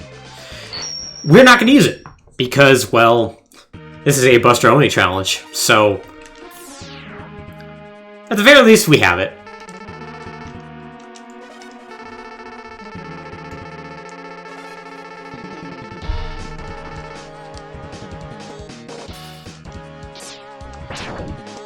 Alright.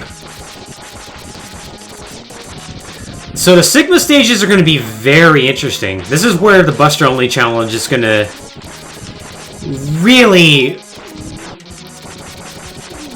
get difficult.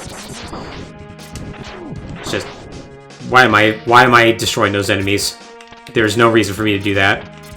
And that's in large part because of... in large part because, well, you have to refight all the Mavericks. The good news is that you don't have to refight them all at once. They are going to be spread amongst the stages. I believe it's 3-3-2 or something like that. 3 Mavericks per stage until like the final one where it's only 2. So I'm not... don't quote me on that.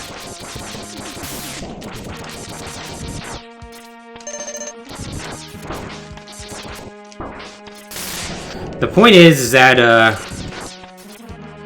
you end up having to refight those bosses, and it can be... oh, well, we screwed that up. It can be quite difficult. There's a fun glitch you can do if you do a wall jump off the top of that ladder. Go all the way top and then dash jump to the right. You can actually skip this cutscene. Unfortunately, we messed it up, so... It's not a big deal. And oh no! Zero's captured! Poor Zero!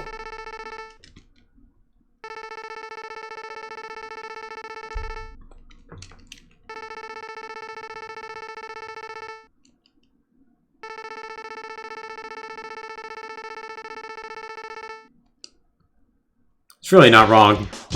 Anyways, let's take a bunch of punches to the face. Yes, sir. May I have another?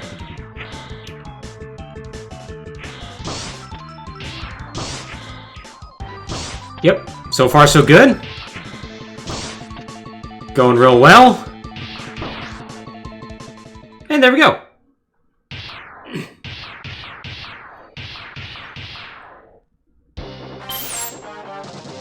Oh, man!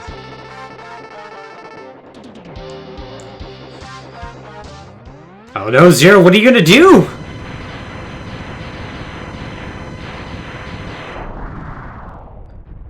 Oh no, Zero! Zero! What'd you do, buddy?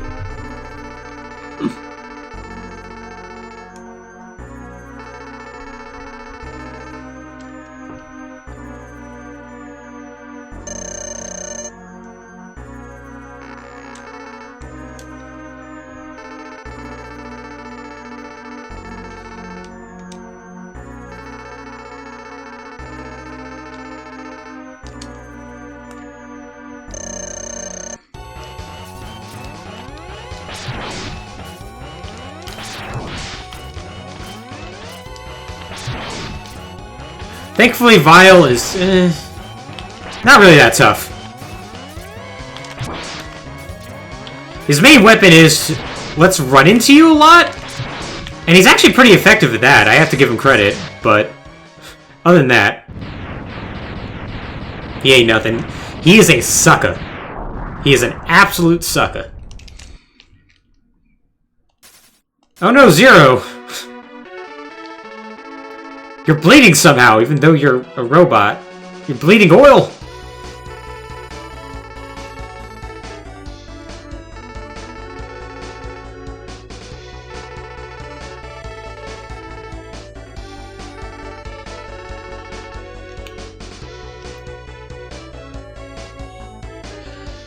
Oh, well, Zero's dead now.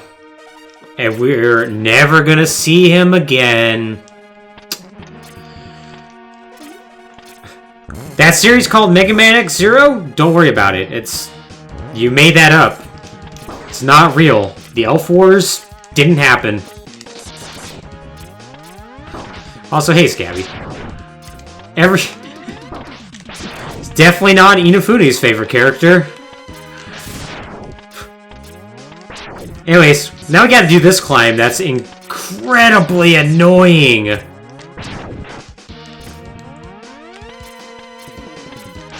And for some reason, my dash jumps still aren't quite registering if it's from the left wall.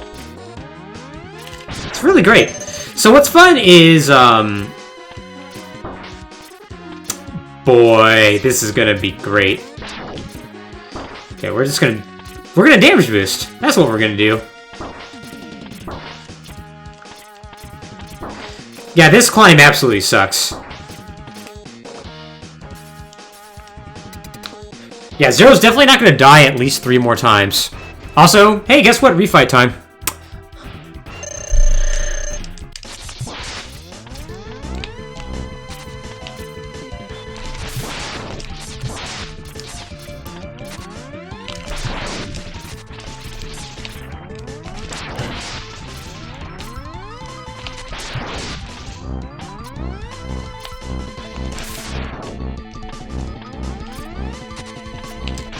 Oh, come on. You are being a jerk.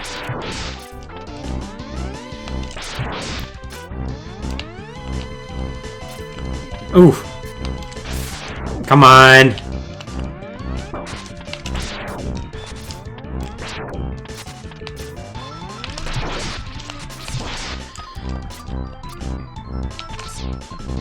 really likes to like warp on top of you, but then not actually hit you, which is probably a good thing. So a lot of this is because I'm hanging out on the wall. Hey Caius, how's it going? Thank you. I'm not, but I appreciate that I'm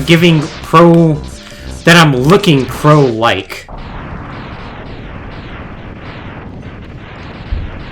Okay, so Quangaro's won the 4 Mavericks I was a little worried about. So since we got getting him done Buster only like that relatively easily, it does make me feel pretty darn good.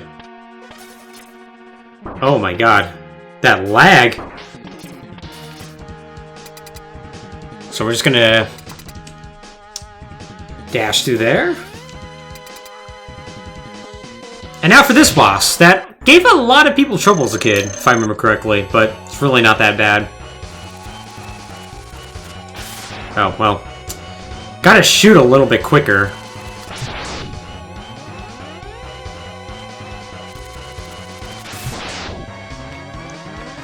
Yeah, if you know the gimmick, it's not too bad, but... Ow.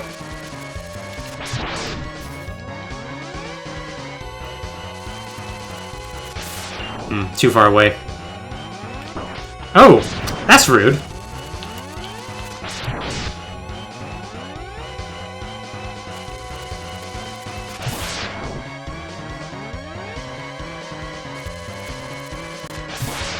Okay. Oh, jeez. I thought there was another path over to the right, and there was not. Really, it's the little baby spiders that are actually getting me worse than anything else. Yeah, that's a death. Yeah, for those of you who are unaware, the pattern is those little rails that will appear between the 4 poles. He will always follow that path down. It obviously gets increasingly difficult as the boss goes on, because he's going to get quicker.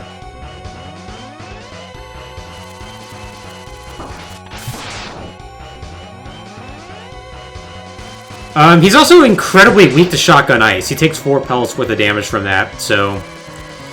If you have that, you can actually make really short work of him.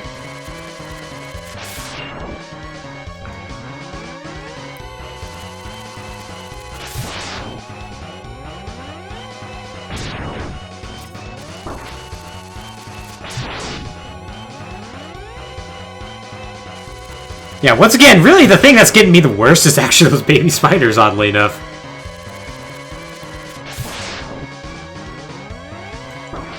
Oh. Those did not drop the way they normally do. That one just dropped directly on my head.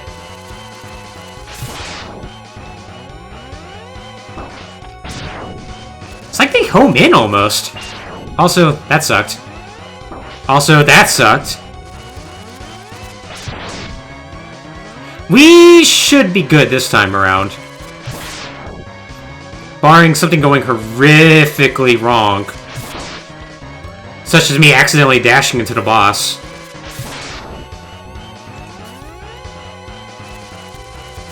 There we go.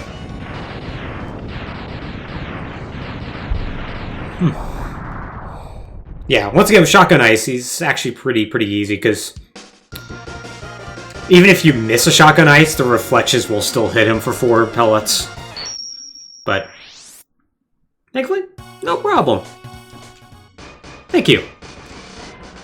Alright.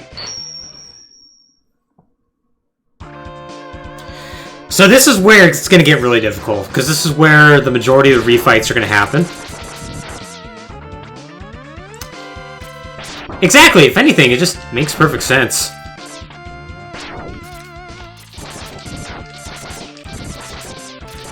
So, yeah, here, if I remember correctly, we fight Armadillo, we fight Spark, and I think Chill Penguin. As well as... I think we actually might fight Thor here, because I think we also fight Storm Eagle.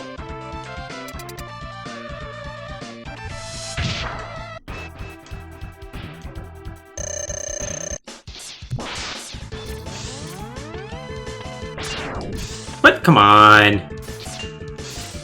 3 slides in a row, huh?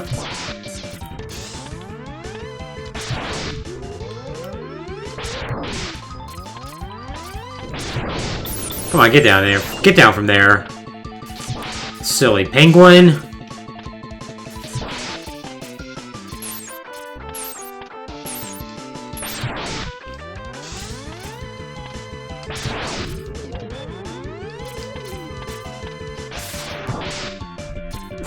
Well, I probably should have waited half a second there, but whatever.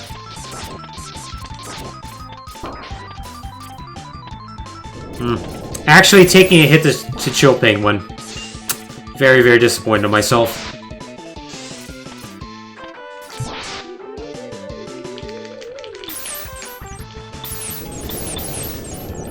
There we go. Oh, thank you. I'm glad you forgive me. Dear Dyer, you wouldn't believe what happened. I actually hit... Oh, that's bad. Okay, bye. Bye, son. Bye, son! Don't want... Oh, hey!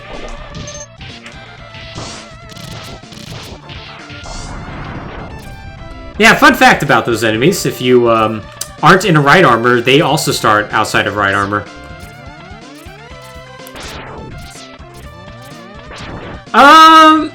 I don't consider it one, but if you feel like this run is invalidated because of it, I won't argue too much, I suppose. Getting hit at the top of the ladder like that is sadness. Oh, and here's Storm Eagle.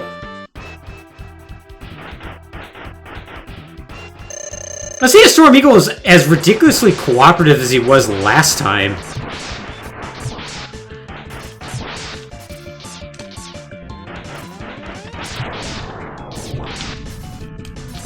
Yeah, Storm Eagle is really ripe for the dash pellet strategy. Like, he's just constantly taking 2 pellets worth of damage.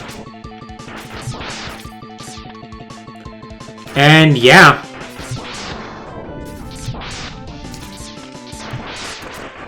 Yep. So, despite 2 fights, he never went up to the sky and did dives at us. That's actually really shocking.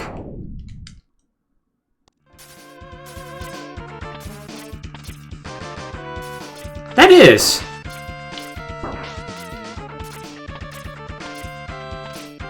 Can you tell that I think these enemies are very annoying? Because I'm just damage boosting through them.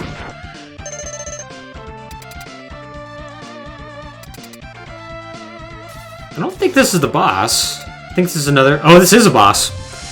Oh, this boss is gonna be a pain.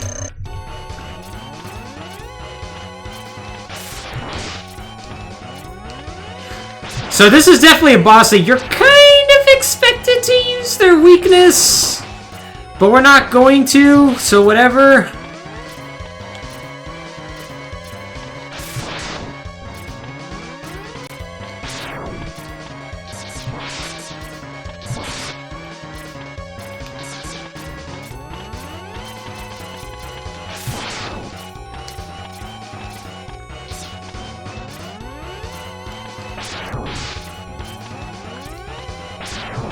Alright, got one.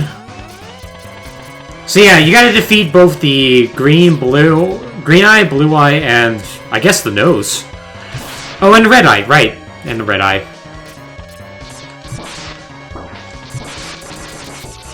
It might just be individual eyes now that I think about it, so it actually would be my best interest to get on the other side.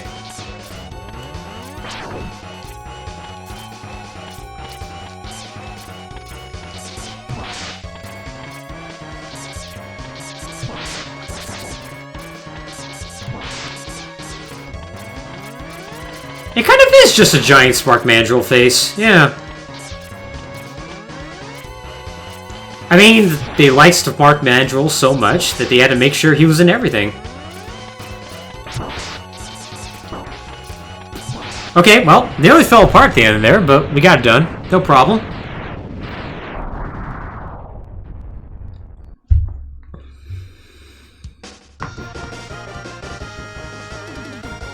Thank you.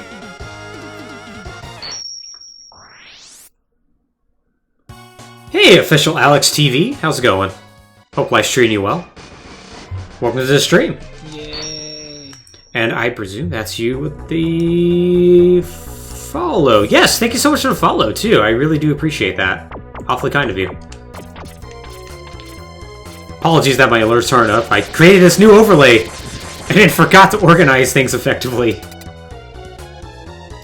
Yeah, something tells me that, J-Spot. Oh, it's this jerk.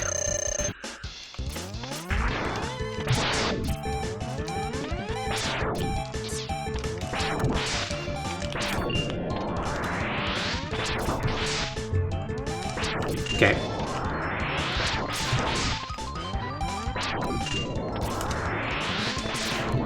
Oh yeah, if you just want to do that, Armadillo, I'm cool with that. Oh, that's bad. I was expecting you to have more invincibility frames than that. Or, lag frames, I guess you should say.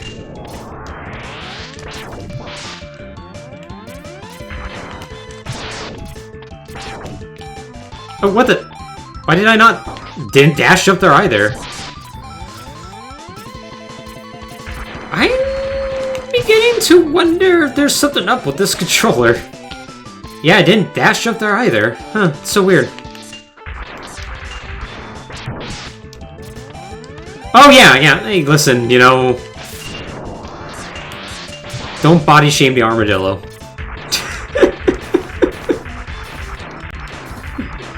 Armadillo is living his best life, thank you very much. And I fully support him.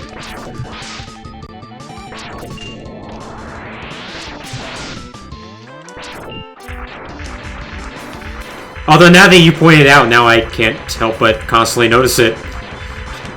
So thanks for that, Scabby.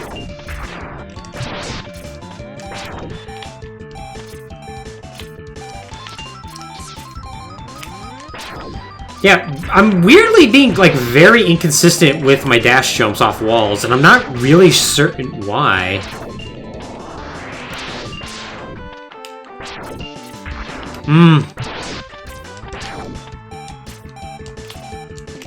I mean, supposedly all these first-generation Mavericks were created by Dr. Kane.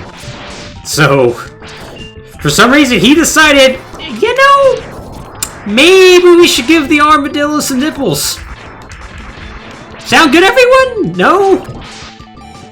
Well, whatever, this is my idea, so you don't have a say.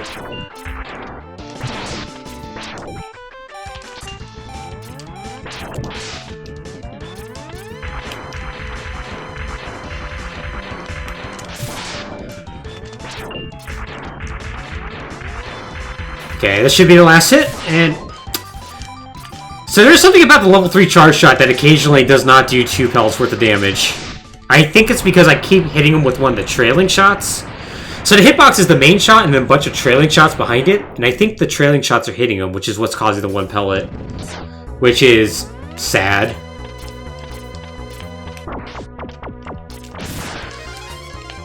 One thing that's really sad about living in the Pacific Northwest is my surprising lack of armadillos. Well, not surprising, I guess. They're always so great. Oh, this is the worst boss I could have gone. That sucks. Well...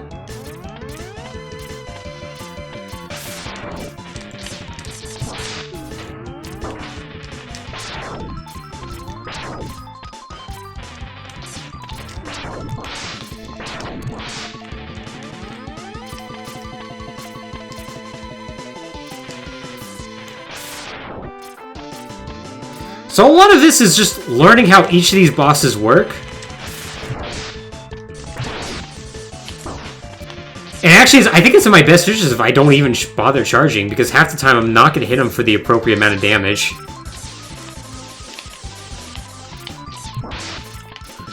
So it's better to actually try to do pellet shots than anything else.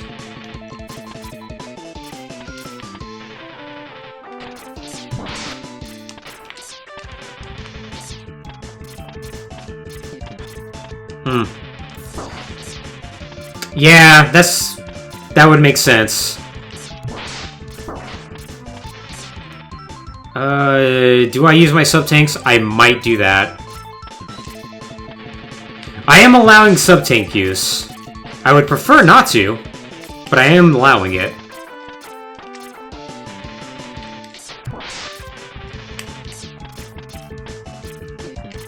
We're gonna at least try our best to not use them. And thankfully our friend here is being very cooperative. Okay, you're gonna go...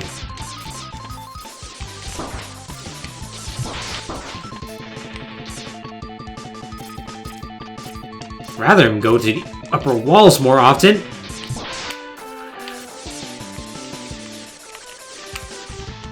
Ah, man.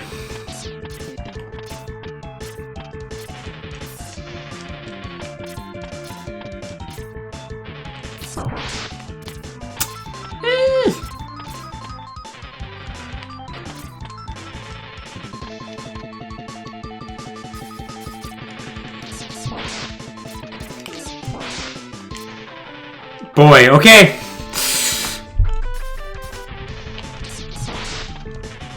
Oh, come on. You are such a jerk right now. Alright. Man! Alright, that was another that I was incredibly worried about, so... Of course, now we gotta be very careful. Okay. I am... We are gonna get this health. Well, we got one of them.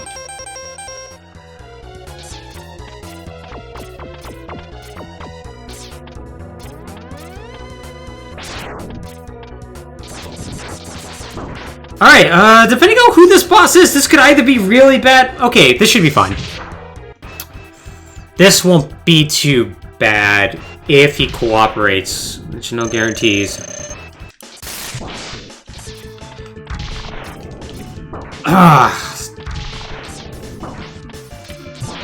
If he cooperates,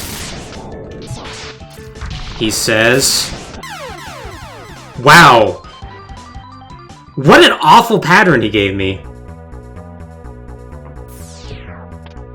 Oh good, let's start right here. How many lives do I have? 3? Okay. So that could have been worse. I was worried I was going to go back before Sting Chameleon. Yeah, he gave me an awful pattern there. Just constant electro balls and just jumping up and immediately dropping. I kind of want him to do more this.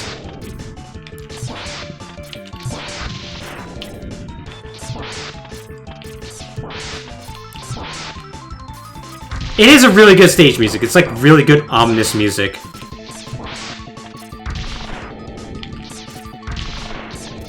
Oh, man.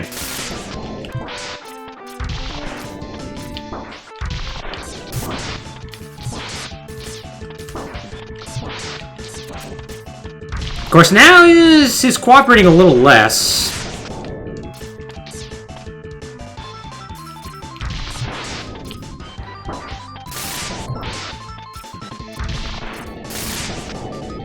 Ah, of course, I'm also just being inaccurate. Ah. Awful fight. Awful, awful fight. Oh, are you just asking what my favorite stage music is, Scabby? Probably Snake Man, honestly. Either Snake Man or Shadow Man. I also really like Cardman's theme an awful lot. Well, either way, I'm happy to answer it. Oh god, is Launch Octopus after this? Wow, this is the worst section. Oh wow, this is absolutely awful.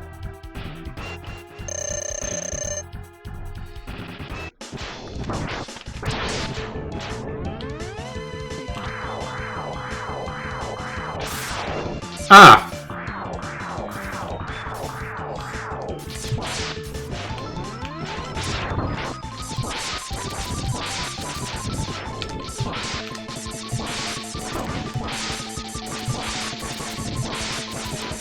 Oh, surprisingly, if you stand far away from him and just pelt Octopus, he doesn't actually deal with it that well. In fact, he deals with it rather poorly.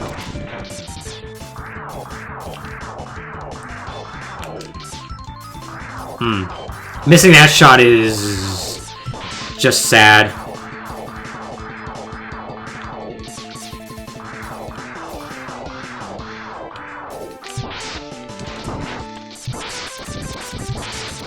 Yeah, you want to just do that? Fine. I'm cool.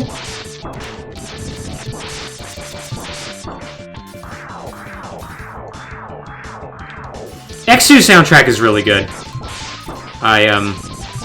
I like it an awful lot. There we go. Okay, yeah, that was easily going to be the toughest section. Like, having all those bosses like that back to back, and being able to effectively deal with them, I really could not have asked for anything more.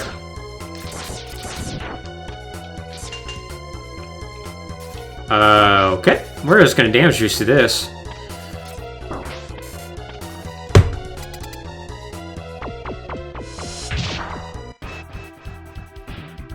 Thankfully, Flame Mammoth is a joke. A joke that, I'm not gonna lie, we may still use the sub-tank for.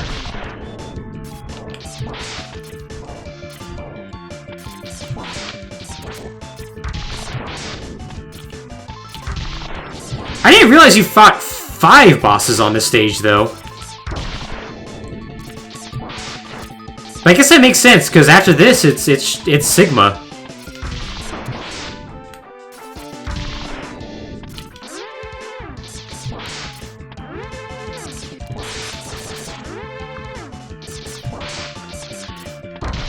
Oof.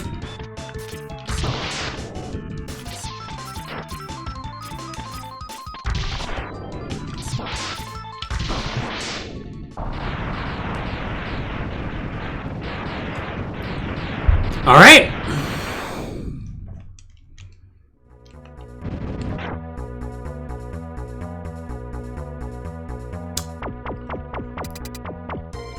All right, now time for the actual boss of the stage.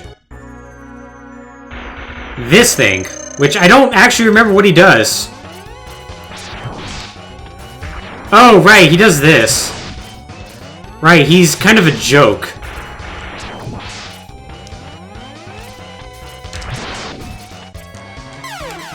Oh, unless he does that. Yep, I think the refights are all done now.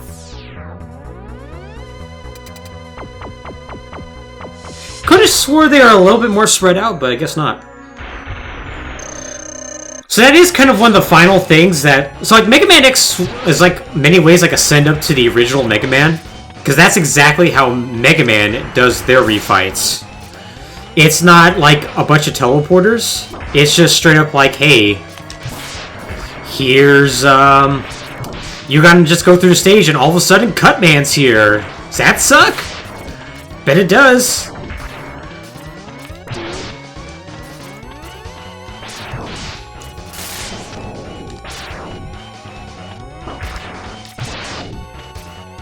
And so it's like kind of cool that they pulled from that.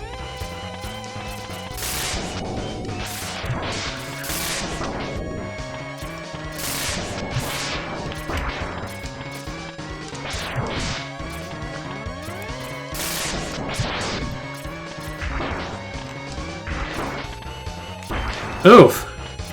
It's actually... Wow.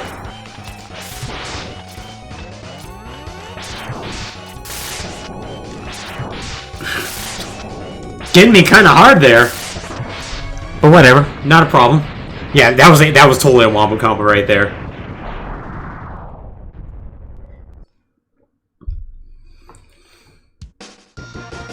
But yeah. One more stage left.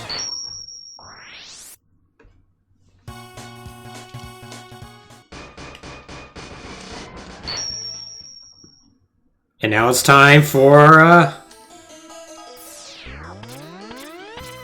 time for the final stretch.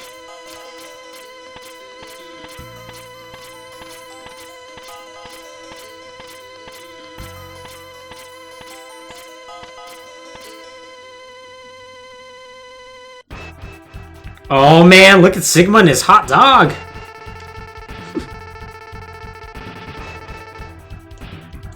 his, like, little shit-eating grin.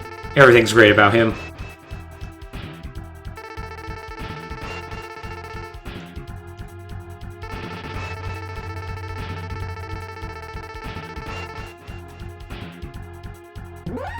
Yeah, that was good times.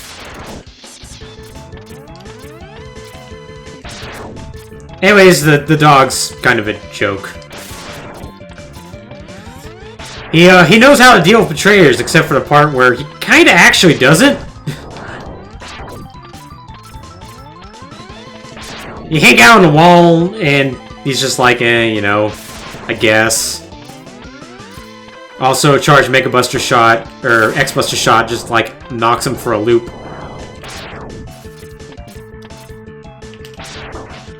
Of course, sometimes you'll completely miss and get yourself in trouble, but whatever. Oh, he does have a good tendency of doing that, yes.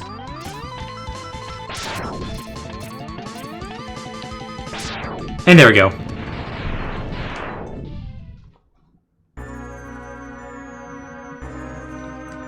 Oh, hey, it's our friend! He's back!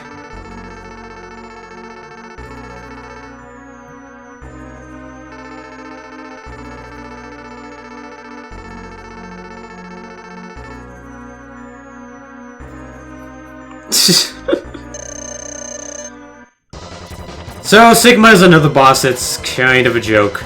You basically go on the wall, and he tracks you. And then you just fall down. And you repeat.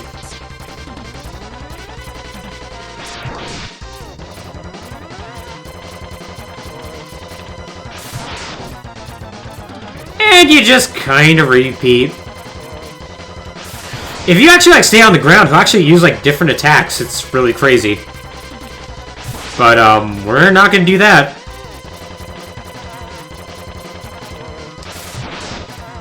Yep. Hey, Worms, how's it going? We're gonna be finishing up early enough that I am going to unleash a bit of a special surprise. I kind of anticipated this wasn't gonna take that long, even Buster only. But oh yeah, no, I'm not looking forward to it. I'm not gonna lie, this was for a second a Buster only, and also weakness for the final boss run.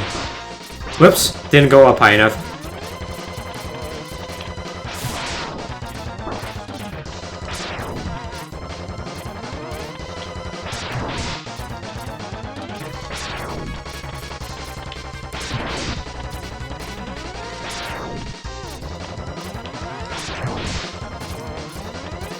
Don't mind me, I'm just getting way too cute with Sigma.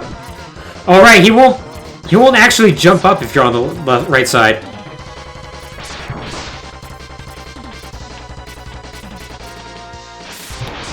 Okay, I'm getting way too cute with Sigma right now. And admittedly, a big reason is because I keep doing triple charge shots, and it's only doing 1 damage. When I should be doing this. What am I doing? Ooh, nice. Sounds pretty good, Worms.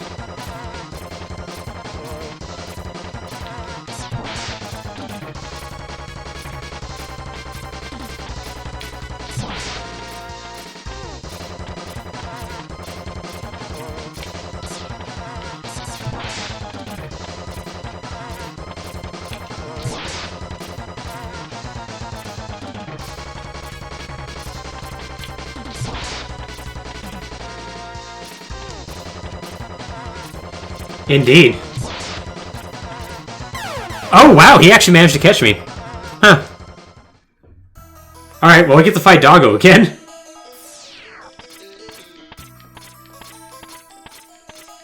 Oh, well. Honestly, this has gone incredibly smoothly. Other than getting, like, strangely roadblocked on Armadillo, we actually have not had a whole lot of trouble or a whole lot of deaths. Yep, got here. I know, it's great. I'm the king.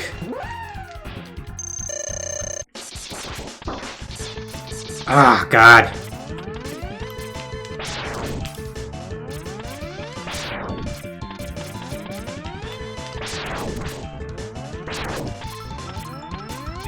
Hop on the wall, please. No? Okay. Wow, you are not wanting... You are not cooperating this time. You are being a shockingly uncooperative dog. Dog, please.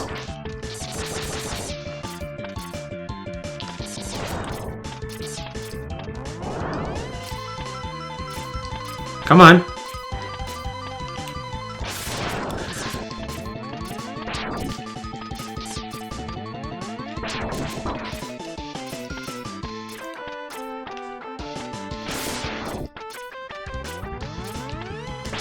There we go. Finally got him into a comfortable pattern.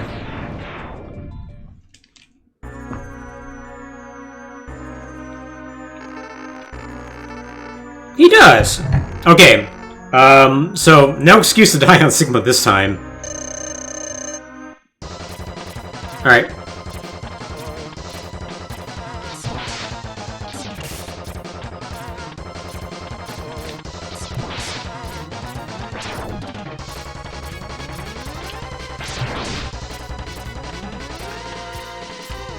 Really want to just use his weakness. Just takes so darn long. Okay, I'm getting cute again. I need to not do that.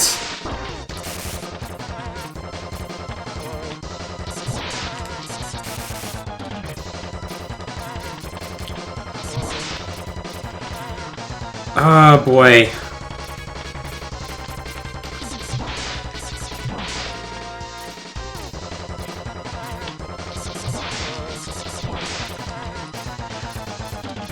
Yeah, I'm... Any and all damage that I take on Sigma is really honestly my own fault. He has such a predictable pattern. I am just being incredibly stupid. And wanting to speed up the fight when I really don't need to.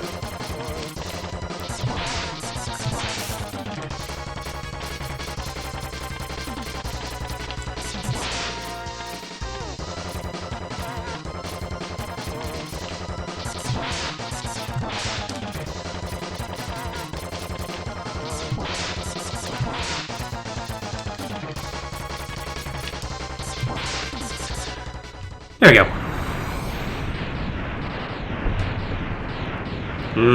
Nice, nice. I had fajitas myself. It was very delicious. Alright, for purposes of not wanting to deal with this... Just... What? I said use, thank you. So, Sigma. Sigma can only be damaged by 3 things. Either you use a level 3 charge shot on him, or you use the rolling shield, which is his actual weakness. This is going well. One, as you can see, only does 1 damage to him. And as you can see, he does a ridiculous amount of damage to you!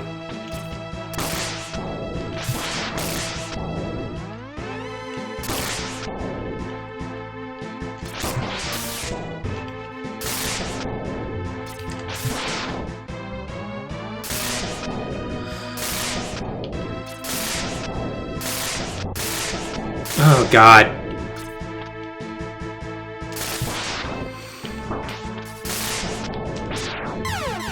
That sucks. Yeah. Sigma hits hard. Sigma does not play around.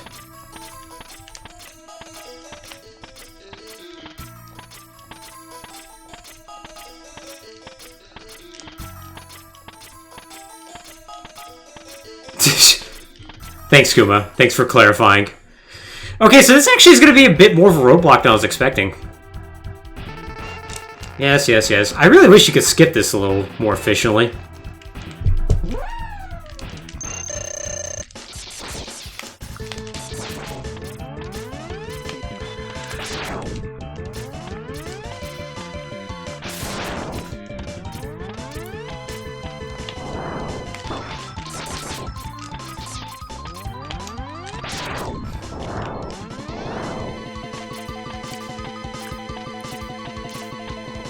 Oh, what the?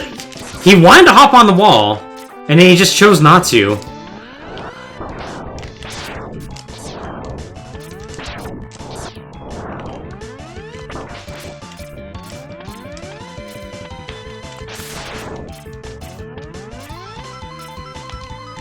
There we go.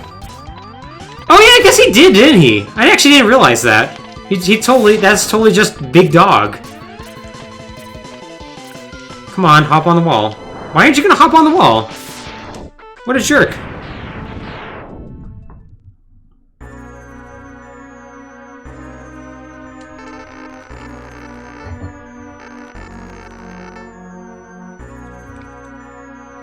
Alright.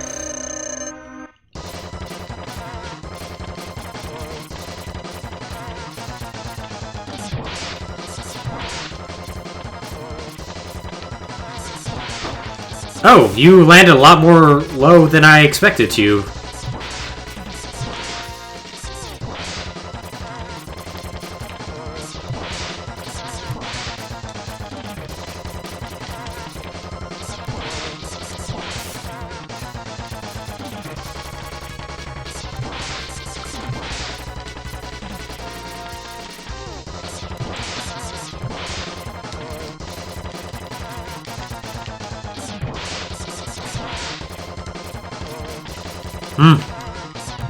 Sigma has the right idea. He knows.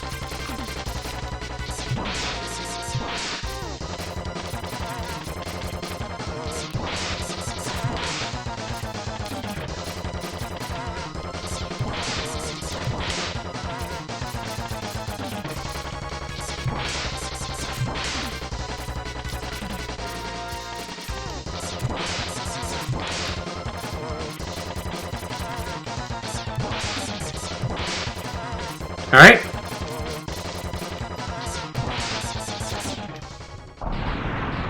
Okay, let's try this again. Hopefully with less dying.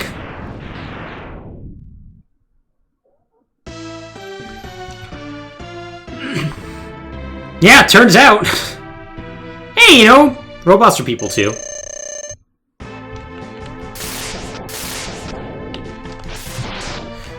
Okay, so one thing I was making a mistake about. Okay, you do need to jump up, but I could probably shoot from a more specific angle, couldn't I? Yeah. Alright.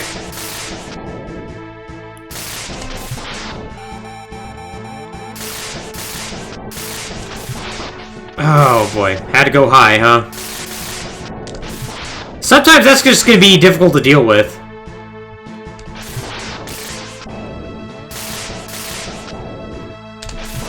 Thank you.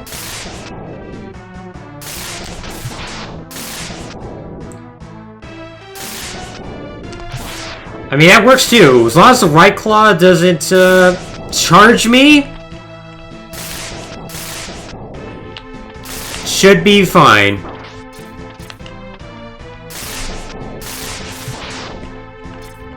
Ah, man. And now the... Man. Oh well, that sucks.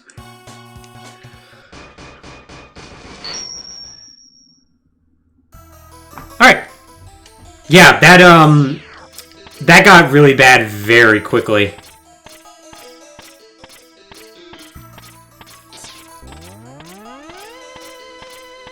Alright, take 3. Yeah, if things go right, that last phase of the Sigma fight, not really an issue. The problem is it gonna go right? Which, no guarantees.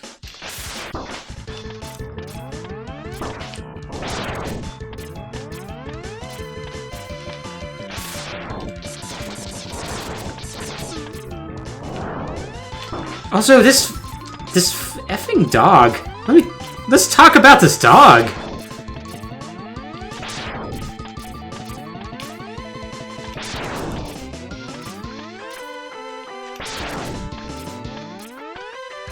There we go.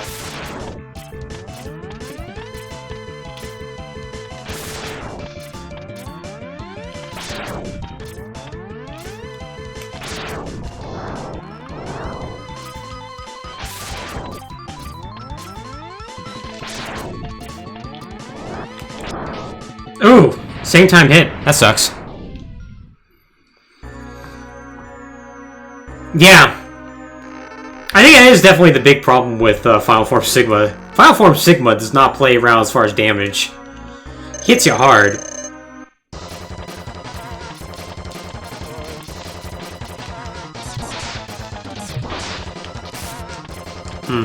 Try to get cute.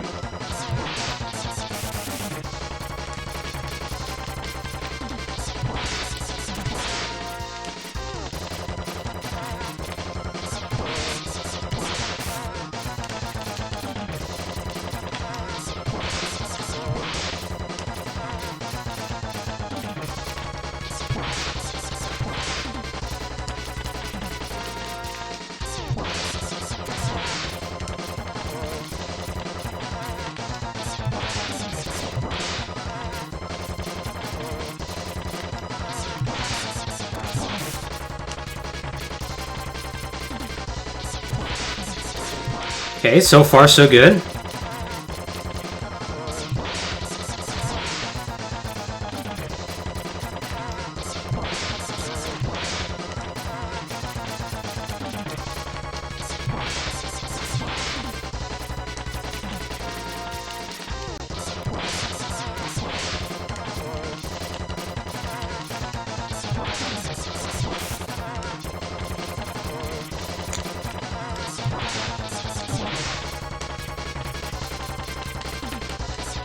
Alright. Time for the real fight now. Pop those shoulders. Get myself limbered up.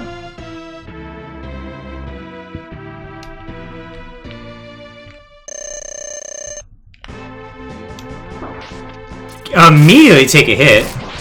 Immediately take another hit. Oh, jeez. Okay. Man. It's not playing around today. I don't think this is going to be a run.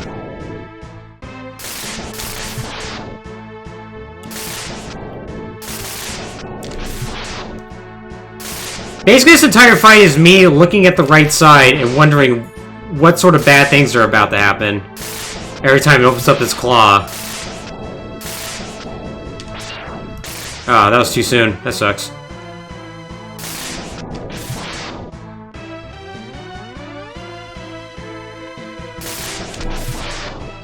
Okay. Right Claw is being very cooperative. Which just is an unfortunate run for it to be cooperative on.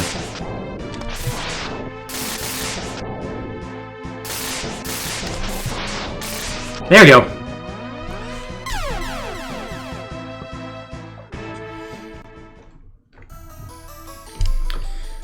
That was what I was waiting for.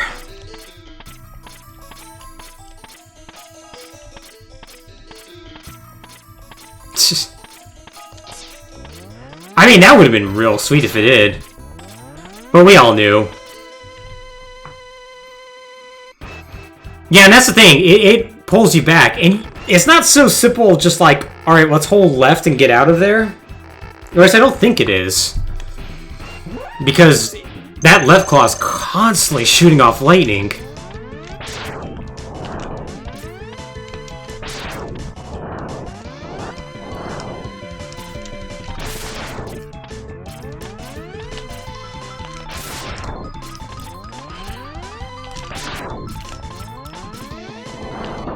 Ow. Man. Doggo is doing the hard reads right now. Like, he knew I was gonna go all the way to the right. He just was like, lightning bolts. How do you use that? How do you like that? Alright.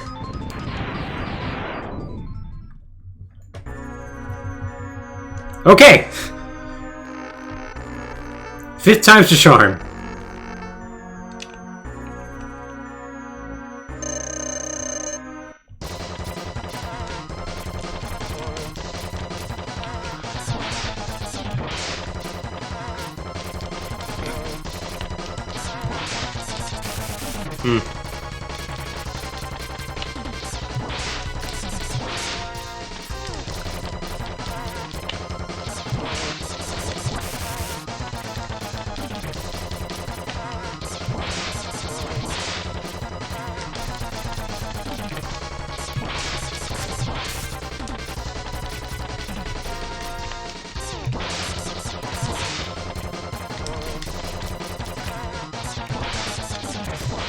At least this phase, while kind of slow, is very, very consistent. Like, zero issues with it.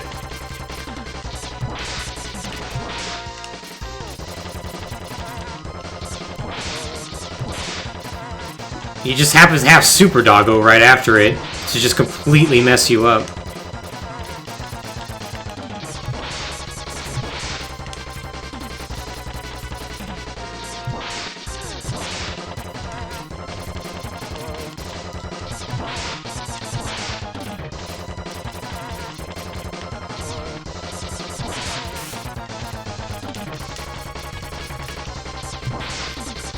Alright.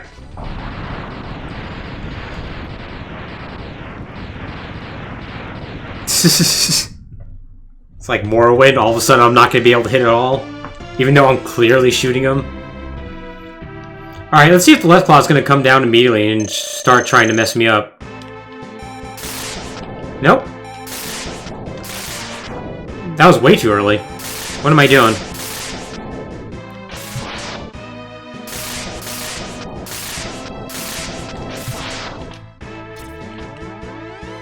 Okay. Darn. I was hoping I was going to sneak in a shot there, but I wasn't able to. Really, really happy he didn't shoot off lightning there. He totally could have got me.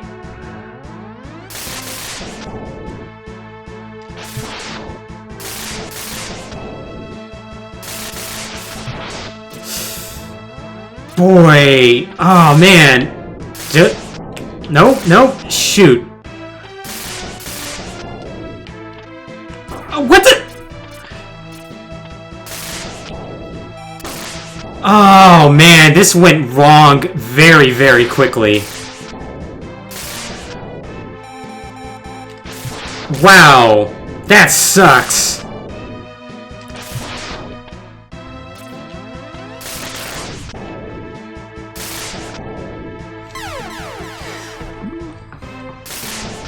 Yeah, so that should basically tell you everything you need to know about this fight.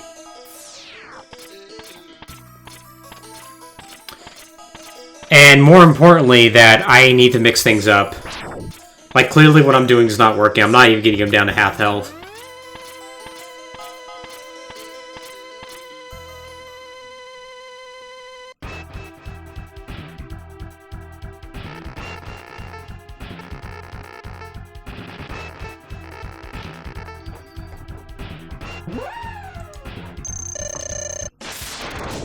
Oh no! What the heck happened? Oh, that sucks!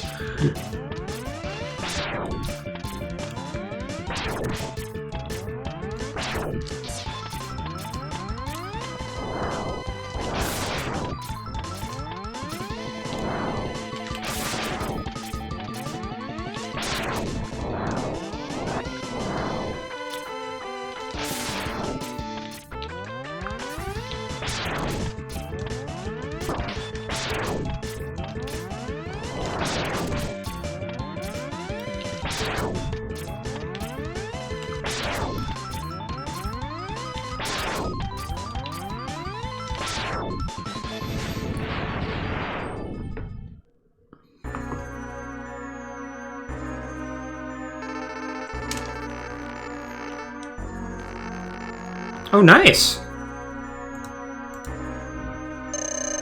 Oh no, oh no. I looked at soup.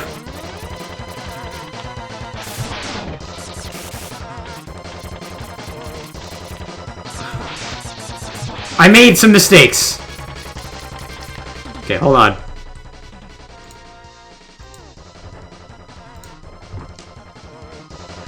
Yeah, looks pretty darn delish. Not bad, man.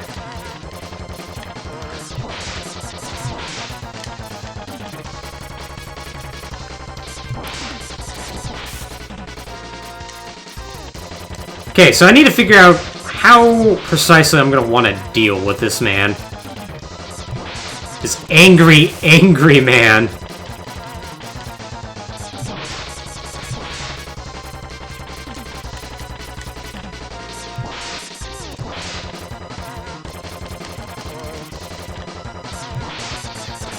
That's okay, he's a robot. I don't think he actually eats. Yeah. Oh, not sure who that was, but thank you so much for the follow. I appreciate it. Welcome to the stream, if you happen to be new. You're watching me throw myself head first into Sigma, and Sigma keeps winning, as it turns out. That's true.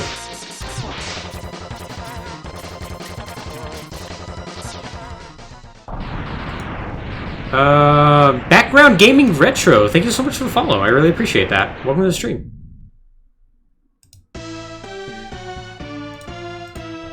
Alright. Not really sure what the best way to do here is, but I feel like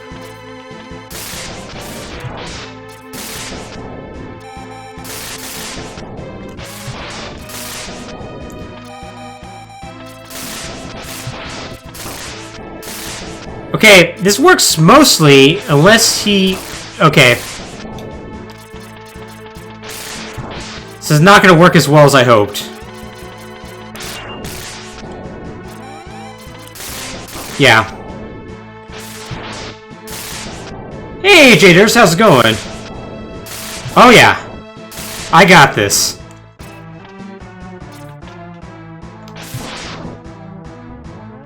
Really, as long as I read the right hand, fine. I should not be in any danger. It's when things go wrong with the right hand, that's when things get bad.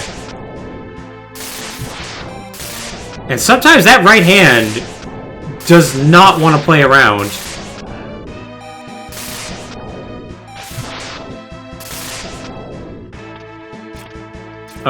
Case in point, yeah. That's the thing about the hands, too, is they can launch multiple attacks one after another like that. And it's like... There's not a good way of dealing with that, especially when you need to get back on top.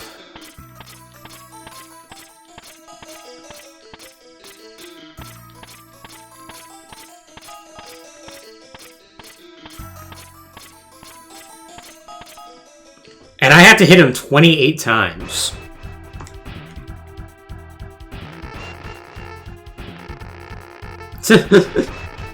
Yeah, 7 times the charm. Yeah, but at the same time, feels kind of lame to like wait and refill my sub tanks. Like, you know what? We're gonna make this happen. Like, I know I did refill my sub tanks the first time I fought him, but we just might as well just do it.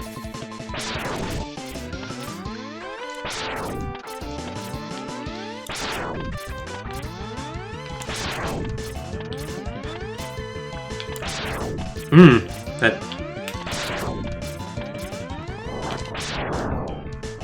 Okay. Doggo's very consistent, though.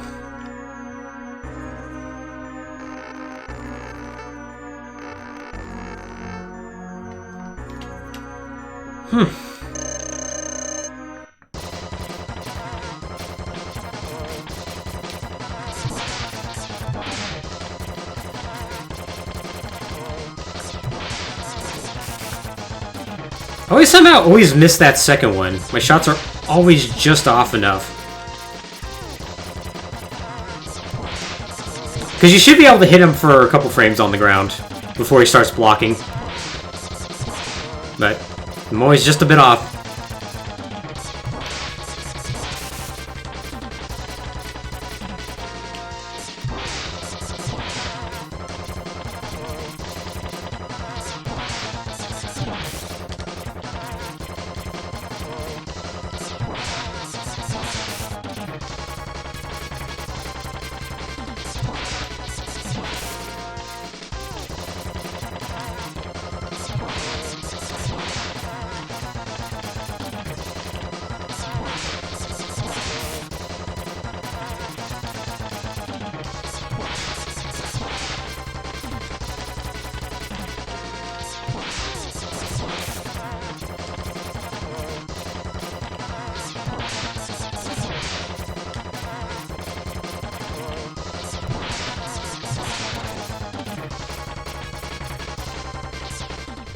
Right.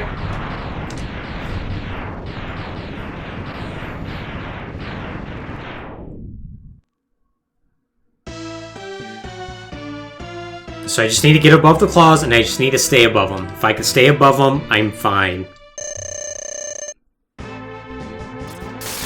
That'll work. Should probably actually hit. Oh, okay, so... we're gonna do that, huh? Oh, okay, yeah, nah. We're just gonna constantly thrust the claw at you.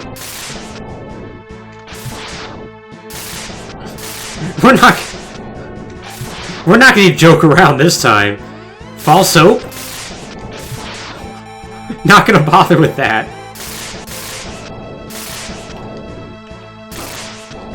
Darn.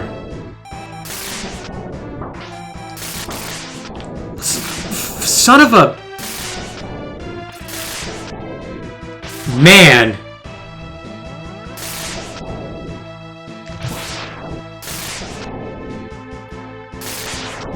Ooh, too soon.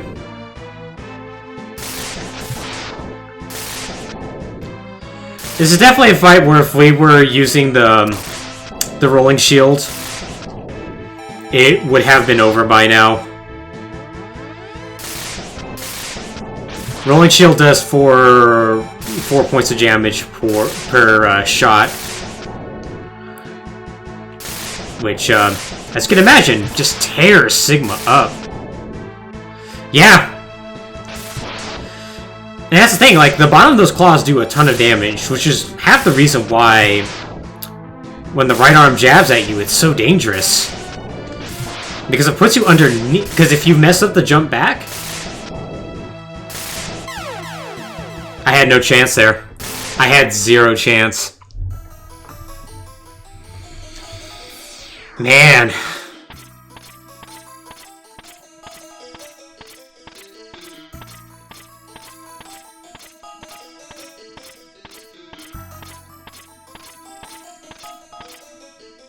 Yeah, if you get underneath the claws, like... the timing does not matter. They can launch attacks one after another with impunity. So it can dive his claw down to you, it can launch 2 thunderbolts at once. Timing that is... I won't say it's impossible, but boy, it's not easy.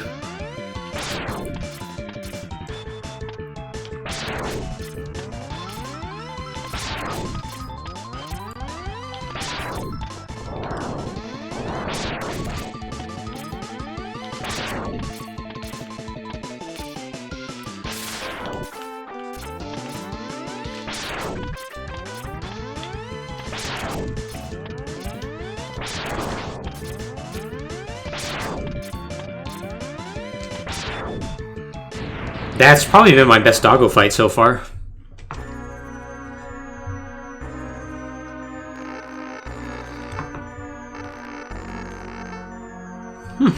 Okay.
I think what really hurts too is that there's such a strong amount of time between attempts, or a long amount of time, I should say. Strong's a really weird word to use there. I think if I was able to get them more back to back, it'd probably be a little bit better. It is what it is, though. Because now we have another attempt. Let's do this. Alright, Wolf Sigma. You ain't nothing, son. You ain't nothing. I'm gonna show you my true power. You know what? If left claw's gonna come down like that, I'm gonna use left claw.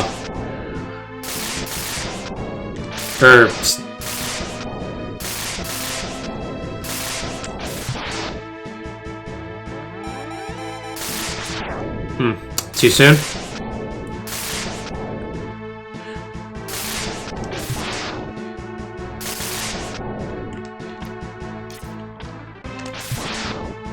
Okay, so far so good. I think I've done a sixth of his health.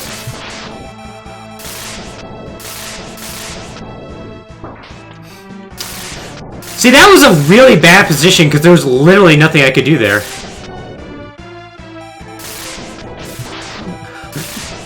Except, I guess I could have ran a... Yeah, that was bad. Hop back and I, Ooh, I could have hopped up there. There we go. Okay. I am kind of more comfortable with this position, so kind of works out.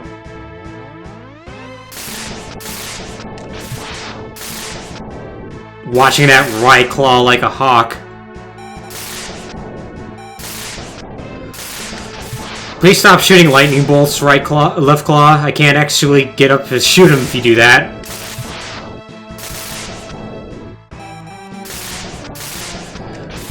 Okay, so far this is the longest I've lived.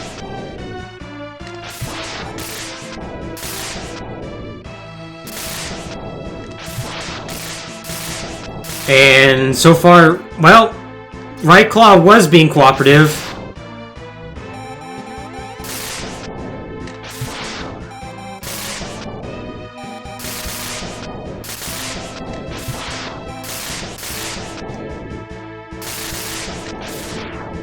Oh, that was just too low. Oh, that was painful. Okay, it's less than half health now.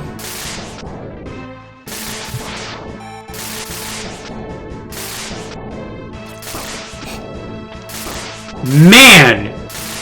Oh, that was a really awful... That's a really awful claw position.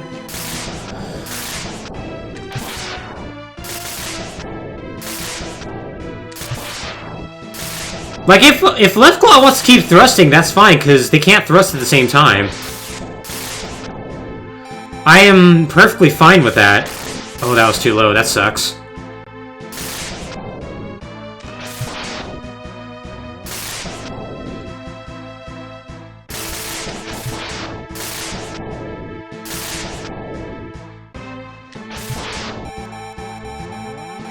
It's gonna come at me at least one more time. It's gonna come at me at least one more time. Shit. No, no, no, no, don't you dare. Don't you dare. One more hit, one more hit, one more hit. Get wrecked!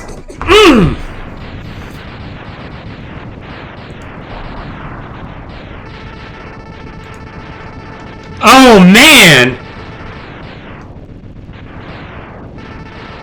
Oh, that was scary.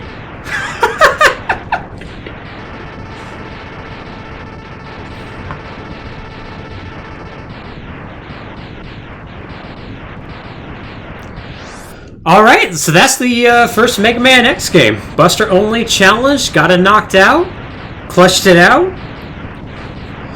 I appreciate you all joining us. We're gonna check out the ending, of course, before we call it, but man, that was a rough fight. But we got very lucky. We only ended up on the floor once, and we recovered quickly. And once we did that, it ended up being fine. And now Sigma is dead, and it'll never come back. Yep. Now, we're about to see another good Mega Man 1 send-up as well.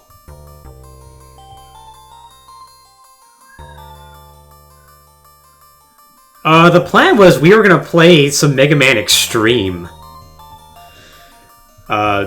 which is kind of like which is a Game Boy Mega Man X game. That's actually shockingly good. But yeah, we ended up wasting a little bit more time on Final Form Sigma than I was expecting. We got started late too, which didn't help. I would suspect with how our challenge for Mega Man X2 is going to go, we're going to end pretty soon on that one. So we'll just do that then. But yeah, pour one out for Zero, everyone. Poor Zero. Jeez, maybe only X-Buster on his hand knows for sure. Jeez. Yeah, Rip Zero. We're never going to see him again. Sigma, never going to see him again. Mm-hmm.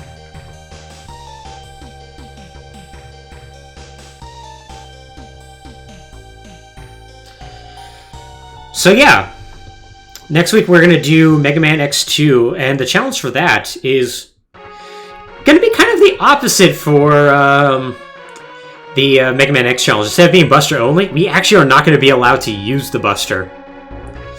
We can only use Maverick weapons instead. So obviously there'll be some caveats. Opening stage and the first actual Maverick stage, we're going to have to use the Buster, but past that, we can only use weapons. Also, I can't use boss weaknesses. I can use soft weaknesses, but I won't be allowing myself to use their actual weakness. So we can at least have a little bit of challenge with that. But you know, that'll be for next week. But yeah, just like in Mega Man 1 with the ending where you run back home and it slowly becomes more sunny, that gets repeated here, which is kind of cool. It's too bad they killed off all these cool characters. I know, right? Capcom, what are you doing?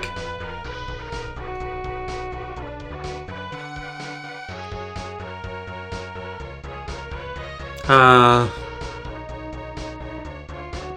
don't know if the Mega Man X1 Maverick set is my favorite, but it's a pretty good set of Mavericks.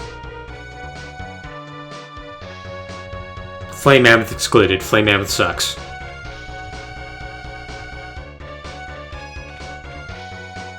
Oh yeah, it kind of did. It had a really melancholy theme too. It's really weird. Like it has a tone to it.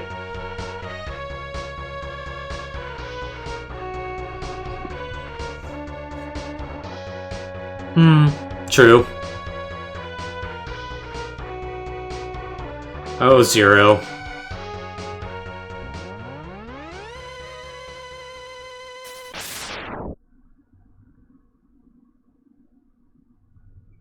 And you, as Mega Man X.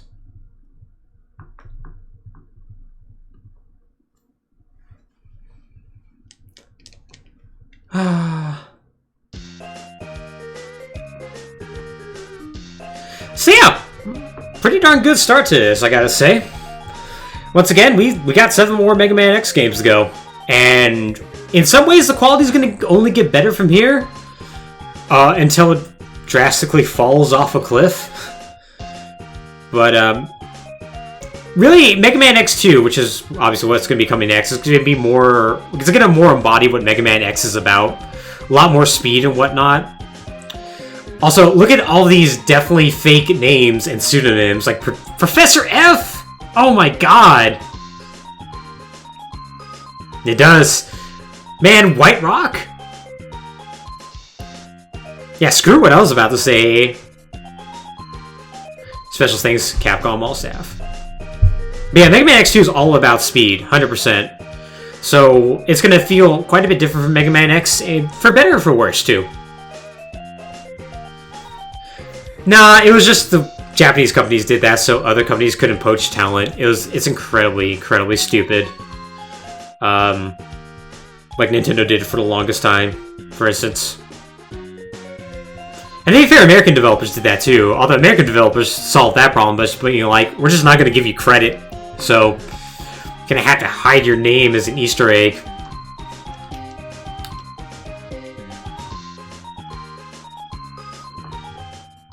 Oh, what's this? Oh, hey! Hi, Sigma!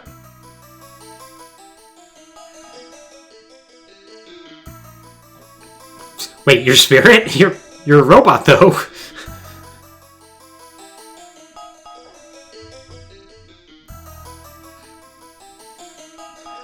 Yeah, it turns out robots have souls. That's actually going to be a major plot point in a later Mega Man X game. So, look forward to that. It's going to be dumb. But yeah, everyone, I think we're going to go ahead and call that. Thank you so much for joining us. The next Mega Man X-cellence stream is going to be next Wednesday at 5 p.m. I do want to try to keep it consistently on like a Thursday or something similar, but scheduling next week is going to be a little weird. So hence why it's going to be on a Wednesday. But we're going to be doing Mega Man X2. Once again, the challenge this time, instead of using the Buster only, we're only allowed to use Maverick weapons instead. So we'll see how that goes. I think it's going to go pretty darn good. And once again, thank you all for joining me. This was a lot of fun.